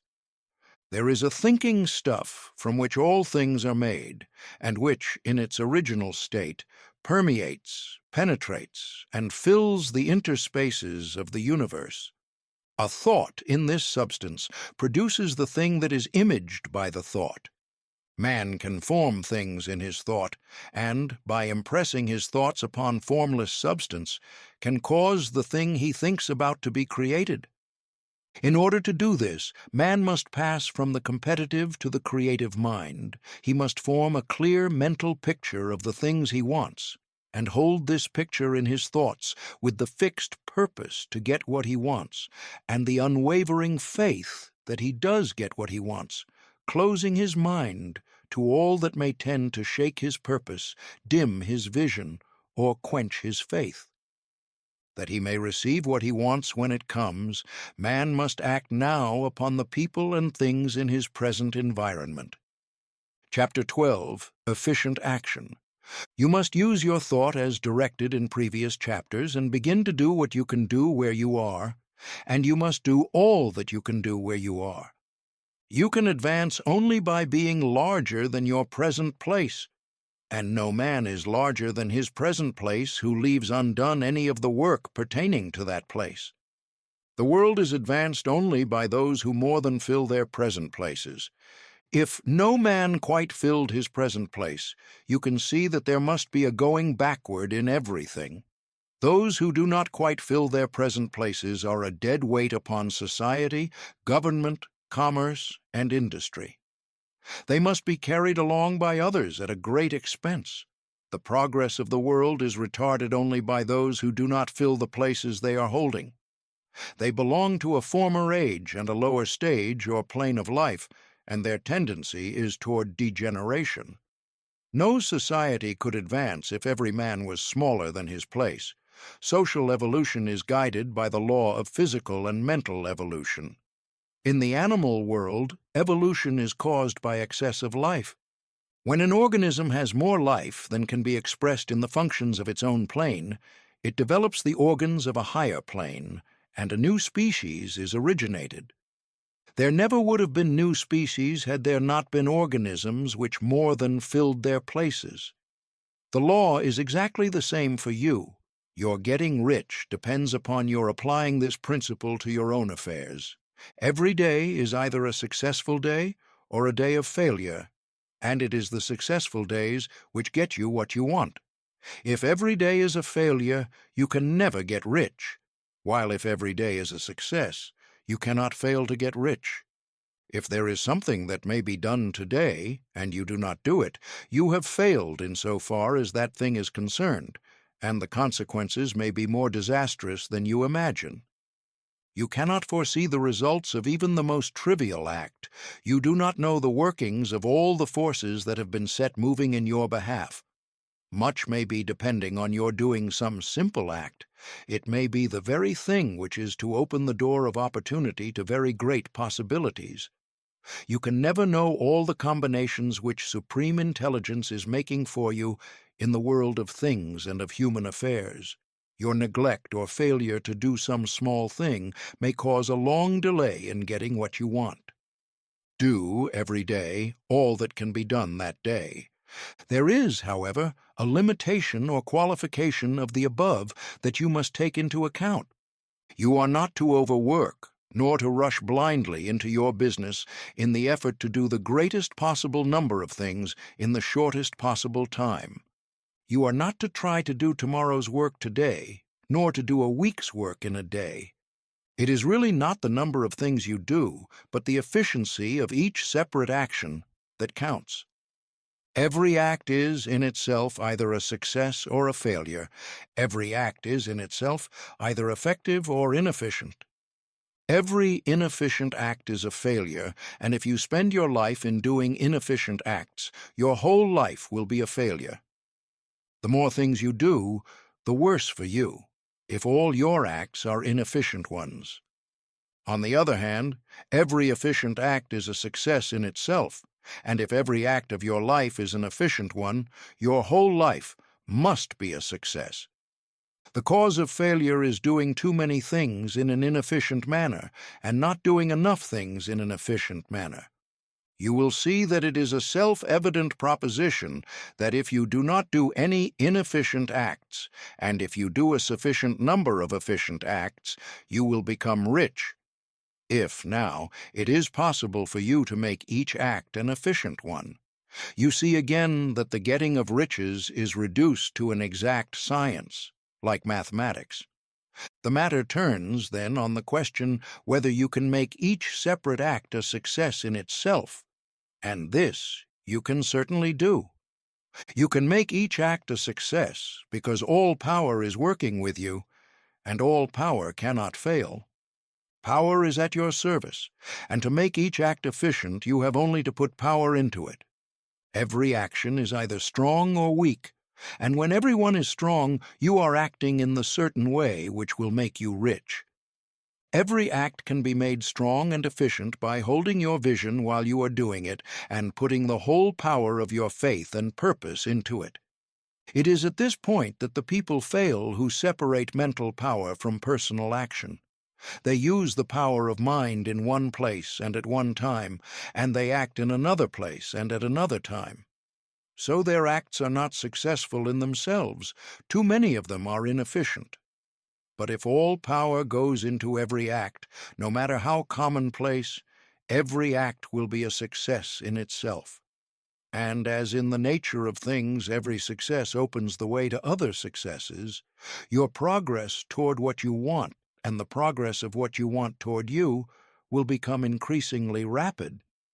Remember that successful action is cumulative in its results.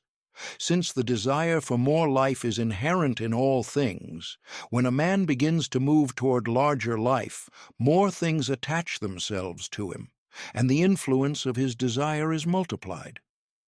Do every day all that you can do that day, and do each act in an efficient manner.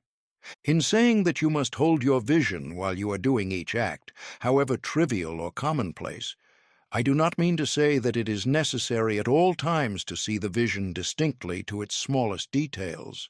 It should be the work of your leisure hours to use your imagination on the details of your vision and to contemplate them until they are firmly fixed upon your memory. If you wish speedy results, spend practically all your spare time in this practice.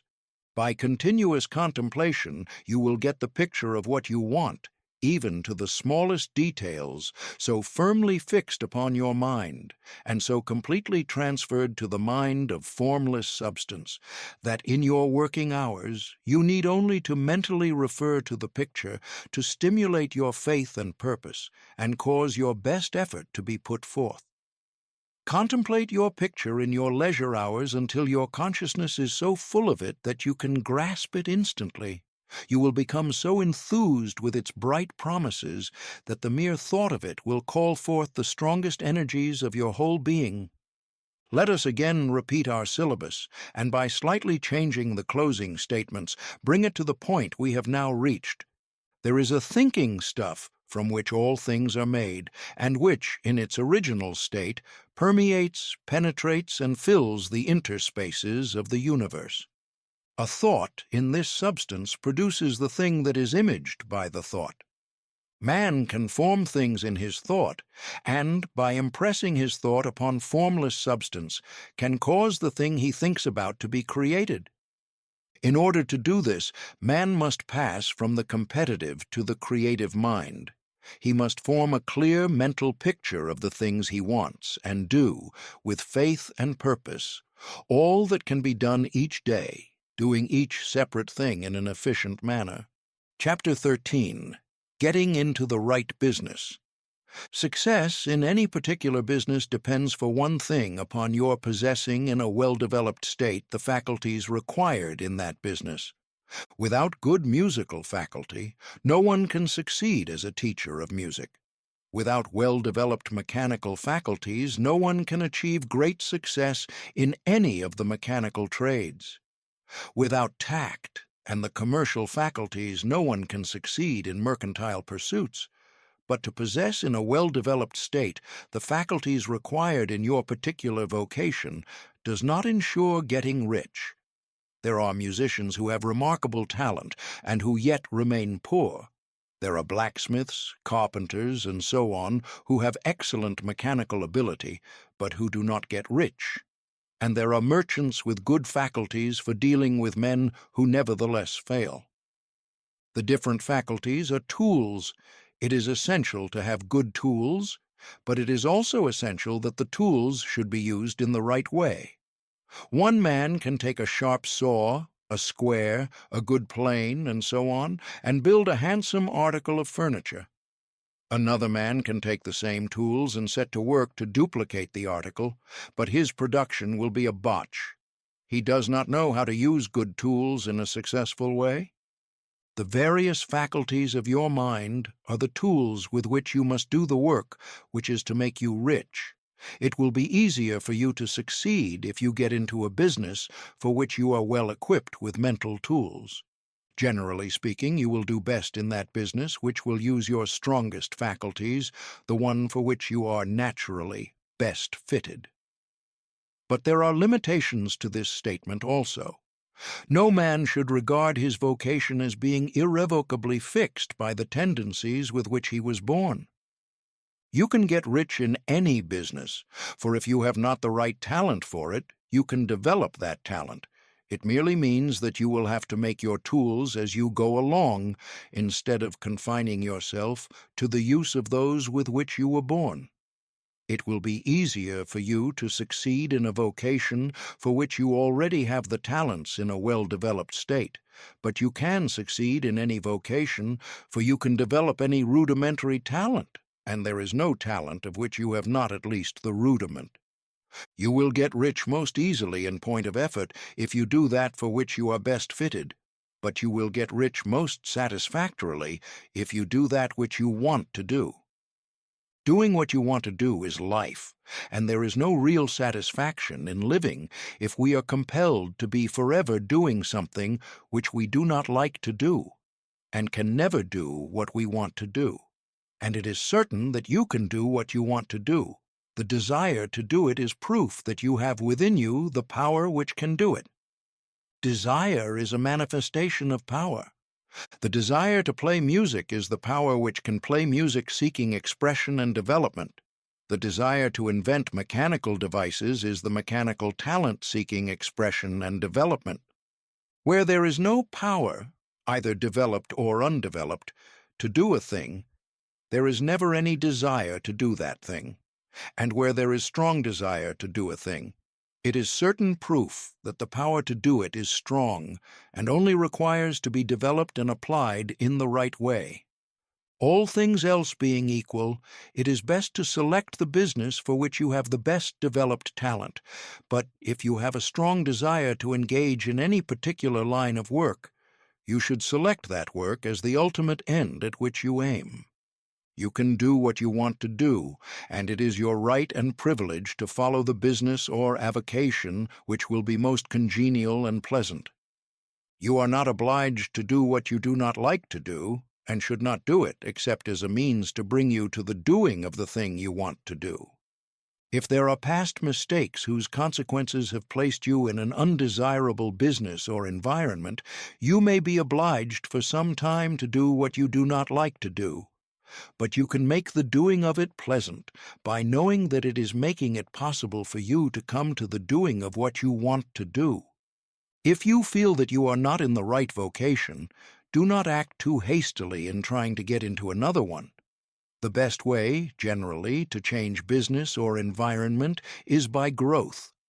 Do not be afraid to make a sudden and radical change if the opportunity is presented, and you feel, after careful consideration, that it is the right opportunity, but never take sudden or radical action when you are in doubt as to the wisdom of doing so. There is never any hurry on the creative plane, and there is no lack of opportunity. When you get out of the competitive mind, you will understand that you never need to act hastily. No one else is going to beat you to the thing you want to do. There is enough for all. If one place is taken, another and a better one will be opened for you a little farther on. There is plenty of time. When you are in doubt, wait. Fall back on the contemplation of your vision and increase your faith and purpose. And by all means, in times of doubt and indecision, cultivate gratitude. A day or two spent in contemplating the vision of what you want and in earnest thanksgiving that you are getting it will bring your mind into such close relationship with the Supreme that you will make no mistake when you do act. There is a mind which knows all there is to know, and you can come into close unity with this mind by faith and the purpose to advance in life, if you have deep gratitude. Mistakes come from acting hastily, or from acting in fear or doubt, or in forgetfulness of the right motive, which is more life to all and less to none. As you go on in the certain way, opportunities will come to you in increasing number, and you will need to be very steady in your faith and purpose, and to keep in close touch with the All-Mind by reverent gratitude. Do all that you can do in a perfect manner every day, but do it without haste, worry, or fear. Go as fast as you can, but never hurry. Remember that in the moment you begin to hurry, you cease to be a creator and become a competitor. You drop back upon the old plane again. Whenever you find yourself hurrying, call a halt. Fix your attention on the mental image of the thing you want, and begin to give thanks that you are getting it. The exercise of gratitude will never fail to strengthen your faith and renew your purpose. Chapter 14. The Impression of Increase. Whether you change your vocation or not, your actions for the present must be those pertaining to the business in which you are now engaged. You can get into the business you want by making constructive use of the business you are already established in, by doing your daily work in a certain way. And insofar as your business consists in dealing with other men, whether personally or by letter, the key thought of all your efforts must be to convey to their minds the impression of increase. Increase is what all men and all women are seeking. It is the urge of the formless intelligence within them, seeking fuller expression. The desire for increase is inherent in all nature. It is the fundamental impulse of the universe. All human activities are based on the desire for increase.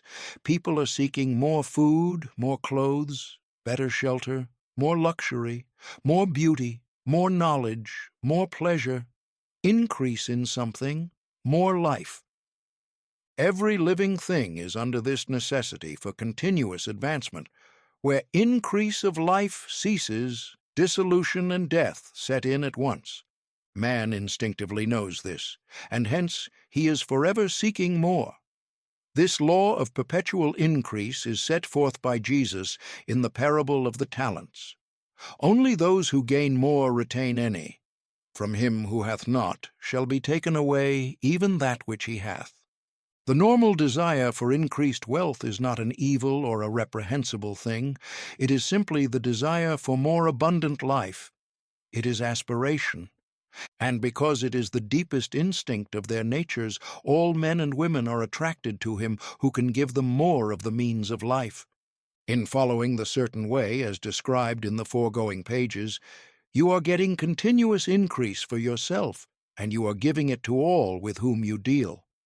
You are a creative center from which increase is given off to all. Be sure of this, and convey assurance of the fact to every man, woman, and child with whom you come in contact. No matter how small the transaction, even if it be only the selling of a stick of candy to a little child, put into it the thought of increase, and make sure that the customer is impressed with the thought. Convey the impression of advancement with everything you do, so that all people shall receive the impression that you are an advancing man, and that you advance all who deal with you. Even to the people whom you meet in a social way, without any thought of business, and to whom you do not try to sell anything, give the thought of increase.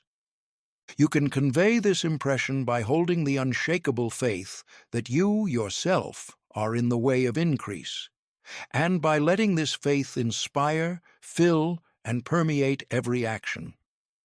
Do everything that you do in the firm conviction that you are an advancing personality and that you are giving advancement to everybody. Feel that you are getting rich, and that in so doing you are making others rich and conferring benefits on all.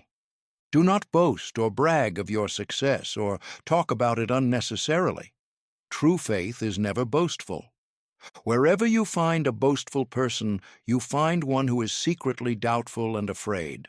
Simply feel the faith, and let it work out in every transaction. Let every act and tone and look express the quiet assurance that you are getting rich, that you are already rich. Words will not be necessary to communicate this feeling to others. They will feel the sense of increase when in your presence and will be attracted to you again. You must so impress others that they will feel that in associating with you, they will get increase for themselves. See that you give them a use value greater than the cash value you are taking from them. Take an honest pride in doing this, and let everybody know it, and you will have no lack of customers. People will go where they are given increase, and the Supreme, which desires increase in all, and which knows all, will move toward you men and women who have never heard of you. Your business will increase rapidly, and you will be surprised at the unexpected benefits which will come to you. You will be able from day to day to make larger combinations, secure greater advantages, and to go on into a more congenial vocation if you desire to do so. But in doing all this, you must never lose sight of your vision of what you want, or your faith and purpose to get what you want. Let me here give you another word of caution in regard to motives. Beware of the insidious temptation to seek for power over other men. Nothing is so pleasant to the unformed or partially developed mind as the exercise of power or dominion over others. The desire to rule for selfish gratification has been the curse of the world. For countless ages, kings and lords have drenched the earth with blood in their battles to extend their dominions, this not to seek more life for all, but to get more power for themselves. Today, the main motive in the business and industrial world is the same. Men marshal their armies of dollars and lay waste the lives and hearts of millions in the same mad scramble for power over others. Commercial kings, like political kings, are inspired by the lust for power. Jesus saw in this desire for mastery the moving impulse of that evil world he sought to overthrow. Read the 23rd chapter of Matthew, and see how he pictures the lust of the Pharisees to be called master, to sit in the high places, to domineer over others, and to lay burdens on the backs of the less fortunate. And note how he compares this lust for dominion with the brotherly seeking for the common good to which he calls his disciples. Look out for the temptation to seek for authority, to become a master, to be considered as one who is above the common herd, to impress others by lavish display, and so on. The mind that seeks for mastery over others is the competitive mind, and the competitive mind is not the creative one. In order to master your environment and your destiny, it is not at all necessary that you should rule over your fellow men. And indeed, when you fall into the world's struggle for the high places, you begin to be conquered by fate and environment, and your getting rich becomes a matter of chance and speculation. Beware of the competitive mind. No better statement of the principle of creative action can be formulated than the favorite declaration of the late Golden Rule, Jones of Toledo. What I want for myself, I want for everybody. Chapter 15. The Advancing Man. What I have said in the last chapter applies as well to the professional man and the wage earner as to the man who is engaged in mercantile business. No matter whether you are a physician, a teacher, or a clergyman, if you can give increase of life to others and make them sensible of the fact, they will be attracted to you, and you will get rich. The physician who holds the vision of himself as a great and successful healer, and who works toward the complete realization of that vision with faith and purpose, as described in former chapters, will come into such close touch with the source of life that he will be phenomenally successful. Patients will come to him in throngs. No one has a greater opportunity to carry into effect the teachings of this book than the practitioner of medicine. It does not matter to which of the various schools he may belong, for the principle of healing is common to all of them, and may be reached by all alike.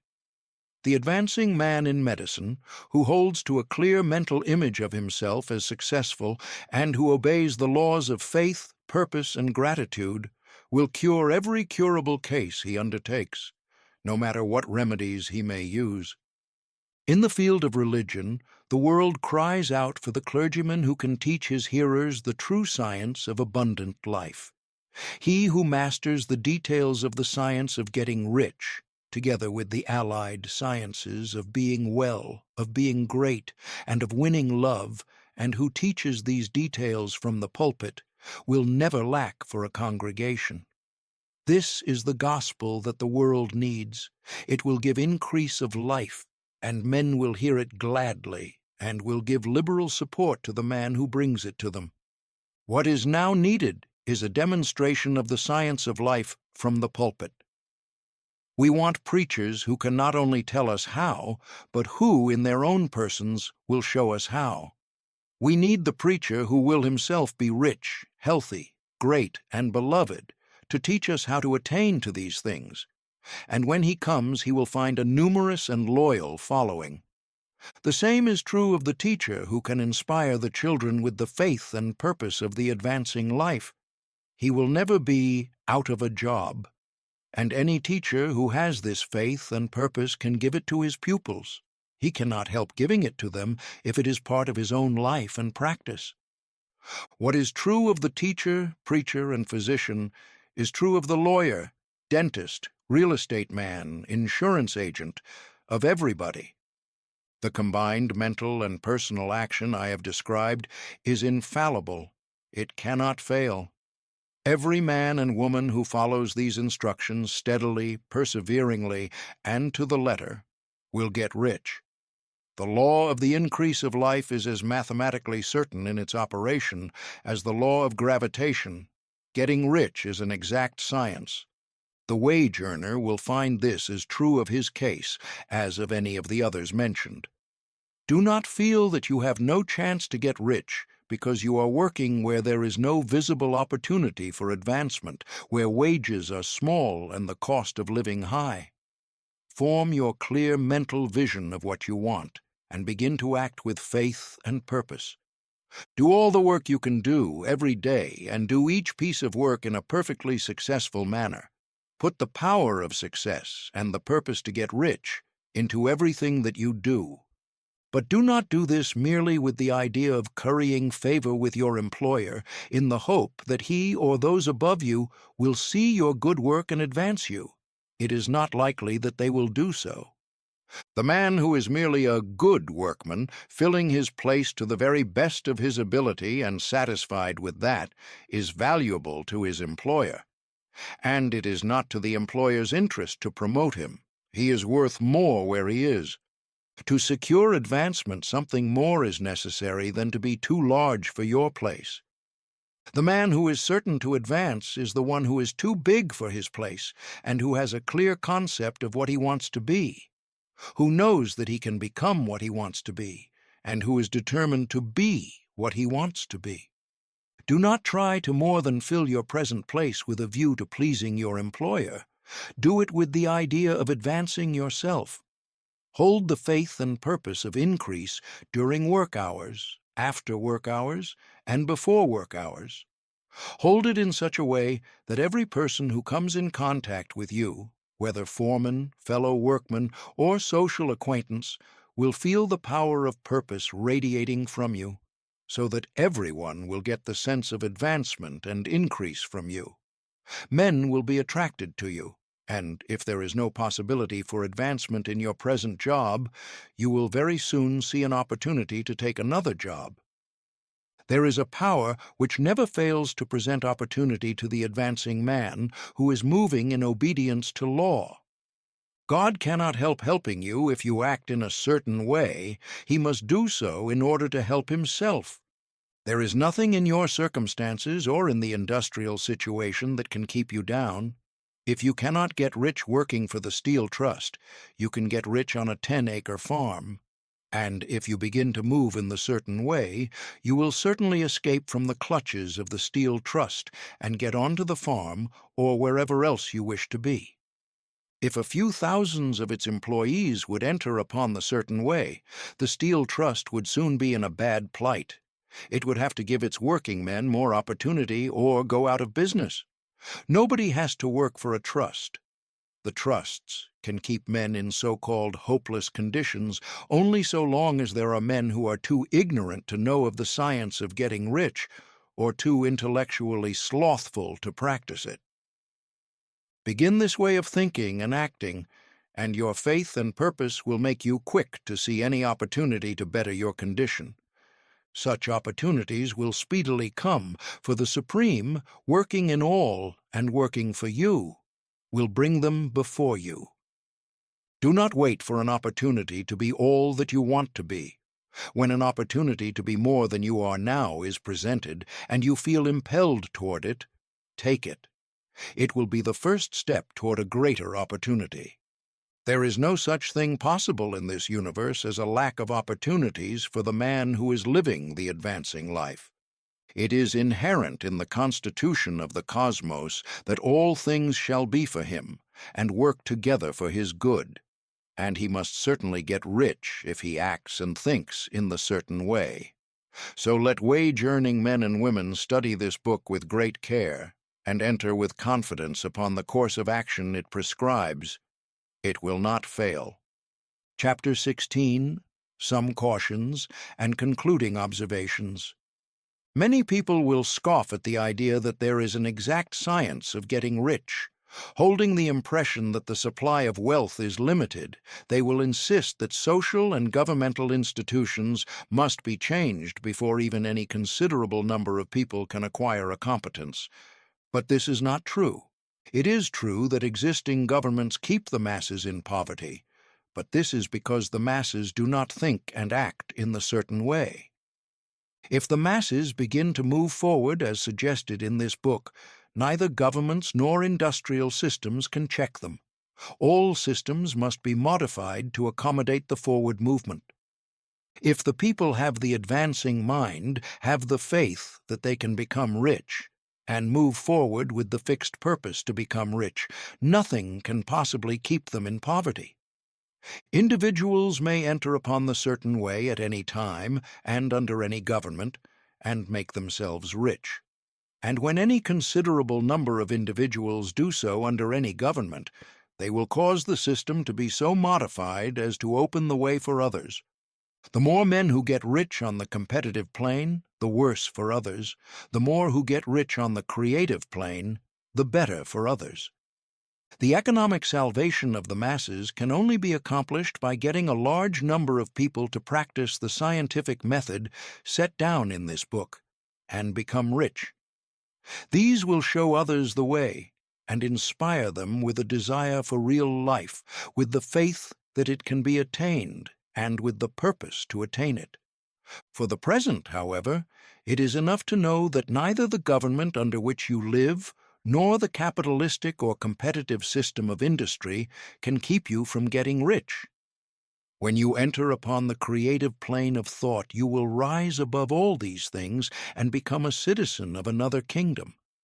But remember that your thought must be held upon the creative plane. You are never for an instant to be betrayed into regarding the supply as limited or into acting on the moral level of competition. Whenever you do fall into old ways of thought, correct yourself instantly, for when you are in the competitive mind, you have lost the cooperation of the mind of the whole. Do not spend any time in planning as to how you will meet possible emergencies in the future, except as the necessary policies may affect your actions today. You are concerned with doing today's work in a perfectly successful manner, and not with emergencies which may arise tomorrow. You can attend to them as they come. Do not concern yourself with questions as to how you shall surmount obstacles which may loom upon your business horizon, unless you can see plainly that your course must be altered today in order to avoid them. No matter how tremendous an obstruction may appear at a distance, you will find that if you go on in the certain way, it will disappear as you approach it, or that a way over, through, or around it will appear. No possible combination of circumstances can defeat a man or woman who is proceeding to get rich along strictly scientific lines. No man or woman who obeys the law can fail to get rich, any more than one can multiply 2 by 2 and fail to get 4. Give no anxious thought to possible disasters, obstacles, panics, or unfavorable combinations of circumstances. It is time enough to meet such things when they present themselves before you in the immediate present, and you will find that every difficulty carries with it the wherewithal for its overcoming. Guard your speech. Never speak of yourself, your affairs, or of anything else in a discouraged or discouraging way. Never admit the possibility of failure, or speak in a way that infers failure as a possibility. Never speak of the times as being hard, or of business conditions as being doubtful. Times may be hard and business doubtful for those who are on the competitive plane, but they can never be so for you. You can create what you want, and you are above fear. When others are having hard times and poor business, you will find your greatest opportunities. Train yourself to think of and to look upon the world as a something which is becoming, which is growing, and to regard seeming evil as being only that which is undeveloped. Always speak in terms of advancement. To do otherwise is to deny your faith, and to deny your faith is to lose it. Never allow yourself to feel disappointed. You may expect to have a certain thing at a certain time and not get it at that time, and this will appear to you like failure. But if you hold to your faith, you will find that the failure is only apparent. Go on in the certain way, and if you do not receive that thing, you will receive something so much better that you will see that the seeming failure was really a great success. A student of this science had set his mind on making a certain business combination, which seemed to him at the time to be very desirable, and he worked for some weeks to bring it about. When the crucial time came, the thing failed in a perfectly inexplicable way. It was as if some unseen influence had been working secretly against him. He was not disappointed. On the contrary, he thanked God that his desire had been overruled, and went steadily on with a grateful mind. In a few weeks an opportunity so much better came his way that he would not have made the first deal on any account. And he saw that a mind which knew more than he knew had prevented him from losing the greater good by entangling himself with the lesser. That is the way every seeming failure will work out for you. If you keep your faith, hold to your purpose, have gratitude, and do every day all that can be done that day, doing each separate act in a successful manner. When you make a failure, it is because you have not asked for enough. Keep on, and a larger thing than you were seeking will certainly come to you. Remember this: you will not fail because you lack the necessary talent to do what you wish to do. If you go on as I have directed, you will develop all the talent that is necessary to the doing of your work. It is not within the scope of this book to deal with the science of cultivating talent, but it is as certain and simple as the process of getting rich. However, do not hesitate or waver for fear that when you come to any certain place, you will fail for lack of ability. Keep right on, and when you come to that place, the ability will be furnished to you. The same source of ability which enabled the untaught Lincoln to do the greatest work in government ever accomplished by a single man is open to you. You may draw upon all the mind there is for wisdom to use in meeting the responsibilities which are laid upon you. Go on in full faith. Study this book. Make it your constant companion until you have mastered all the ideas contained in it.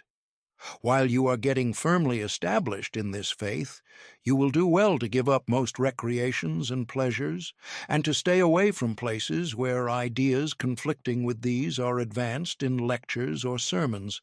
Do not read pessimistic or conflicting literature, or get into arguments upon the matter. Do very little reading, outside of the writers mentioned in the preface. Spend most of your leisure time in contemplating your vision and in cultivating gratitude and in reading this book.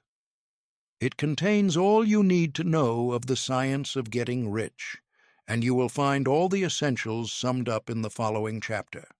Chapter 17, Summary of the Science of Getting Rich. There is a thinking stuff from which all things are made, and which, in its original state, permeates, penetrates, and fills the interspaces of the universe. A thought in this substance produces the thing that is imaged by the thought. Man can form things in his thought, and by impressing his thought upon formless substance can cause the thing he thinks about to be created. In order to do this, man must pass from the competitive to the creative mind. Otherwise, he cannot be in harmony with the formless intelligence, which is always creative and never competitive in spirit. Man may come into full harmony with the formless substance by entertaining a lively and sincere gratitude for the blessings it bestows upon him.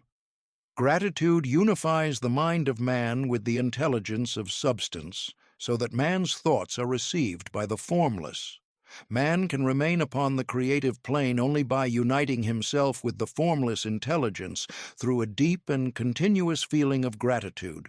Man must form a clear and definite mental image of the things he wishes to have, to do, or to become, and he must hold this mental image in his thoughts while being deeply grateful to the Supreme that all his desires are granted to him. The man who wishes to get rich must spend his leisure hours in contemplating his vision and in earnest thanksgiving that the reality is being given to him. Too much stress cannot be laid on the importance of frequent contemplation of the mental image, coupled with unwavering faith and devout gratitude. This is the process by which the impression is given to the formless, and the creative forces set in motion. The creative energy works through the established channels of natural growth and of the industrial and social order. All that is included in his mental image will surely be brought to the man who follows the instructions given above and whose faith does not waver. What he wants will come to him through the ways of established trade and commerce. In order to receive his own when it shall come to him, man must be active, and this activity can only consist in more than filling his present place. He must keep in mind the purpose to get rich through the realization of his mental image, and he must do every day all that can be done that day, taking care to do each act in a successful manner.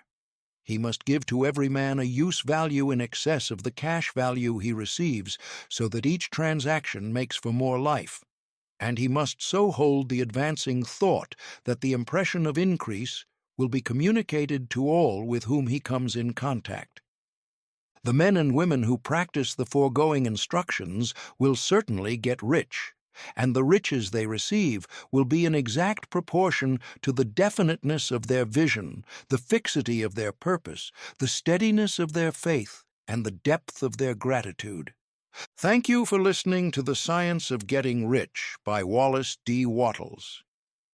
If these ideas resonated with you, take a moment to reflect on them, and more importantly, apply them with patience and consistency. For more timeless audiobooks on mindset, discipline, and personal growth, subscribe to Day by Day Audio. New content is added regularly. Until next time, keep learning day by day.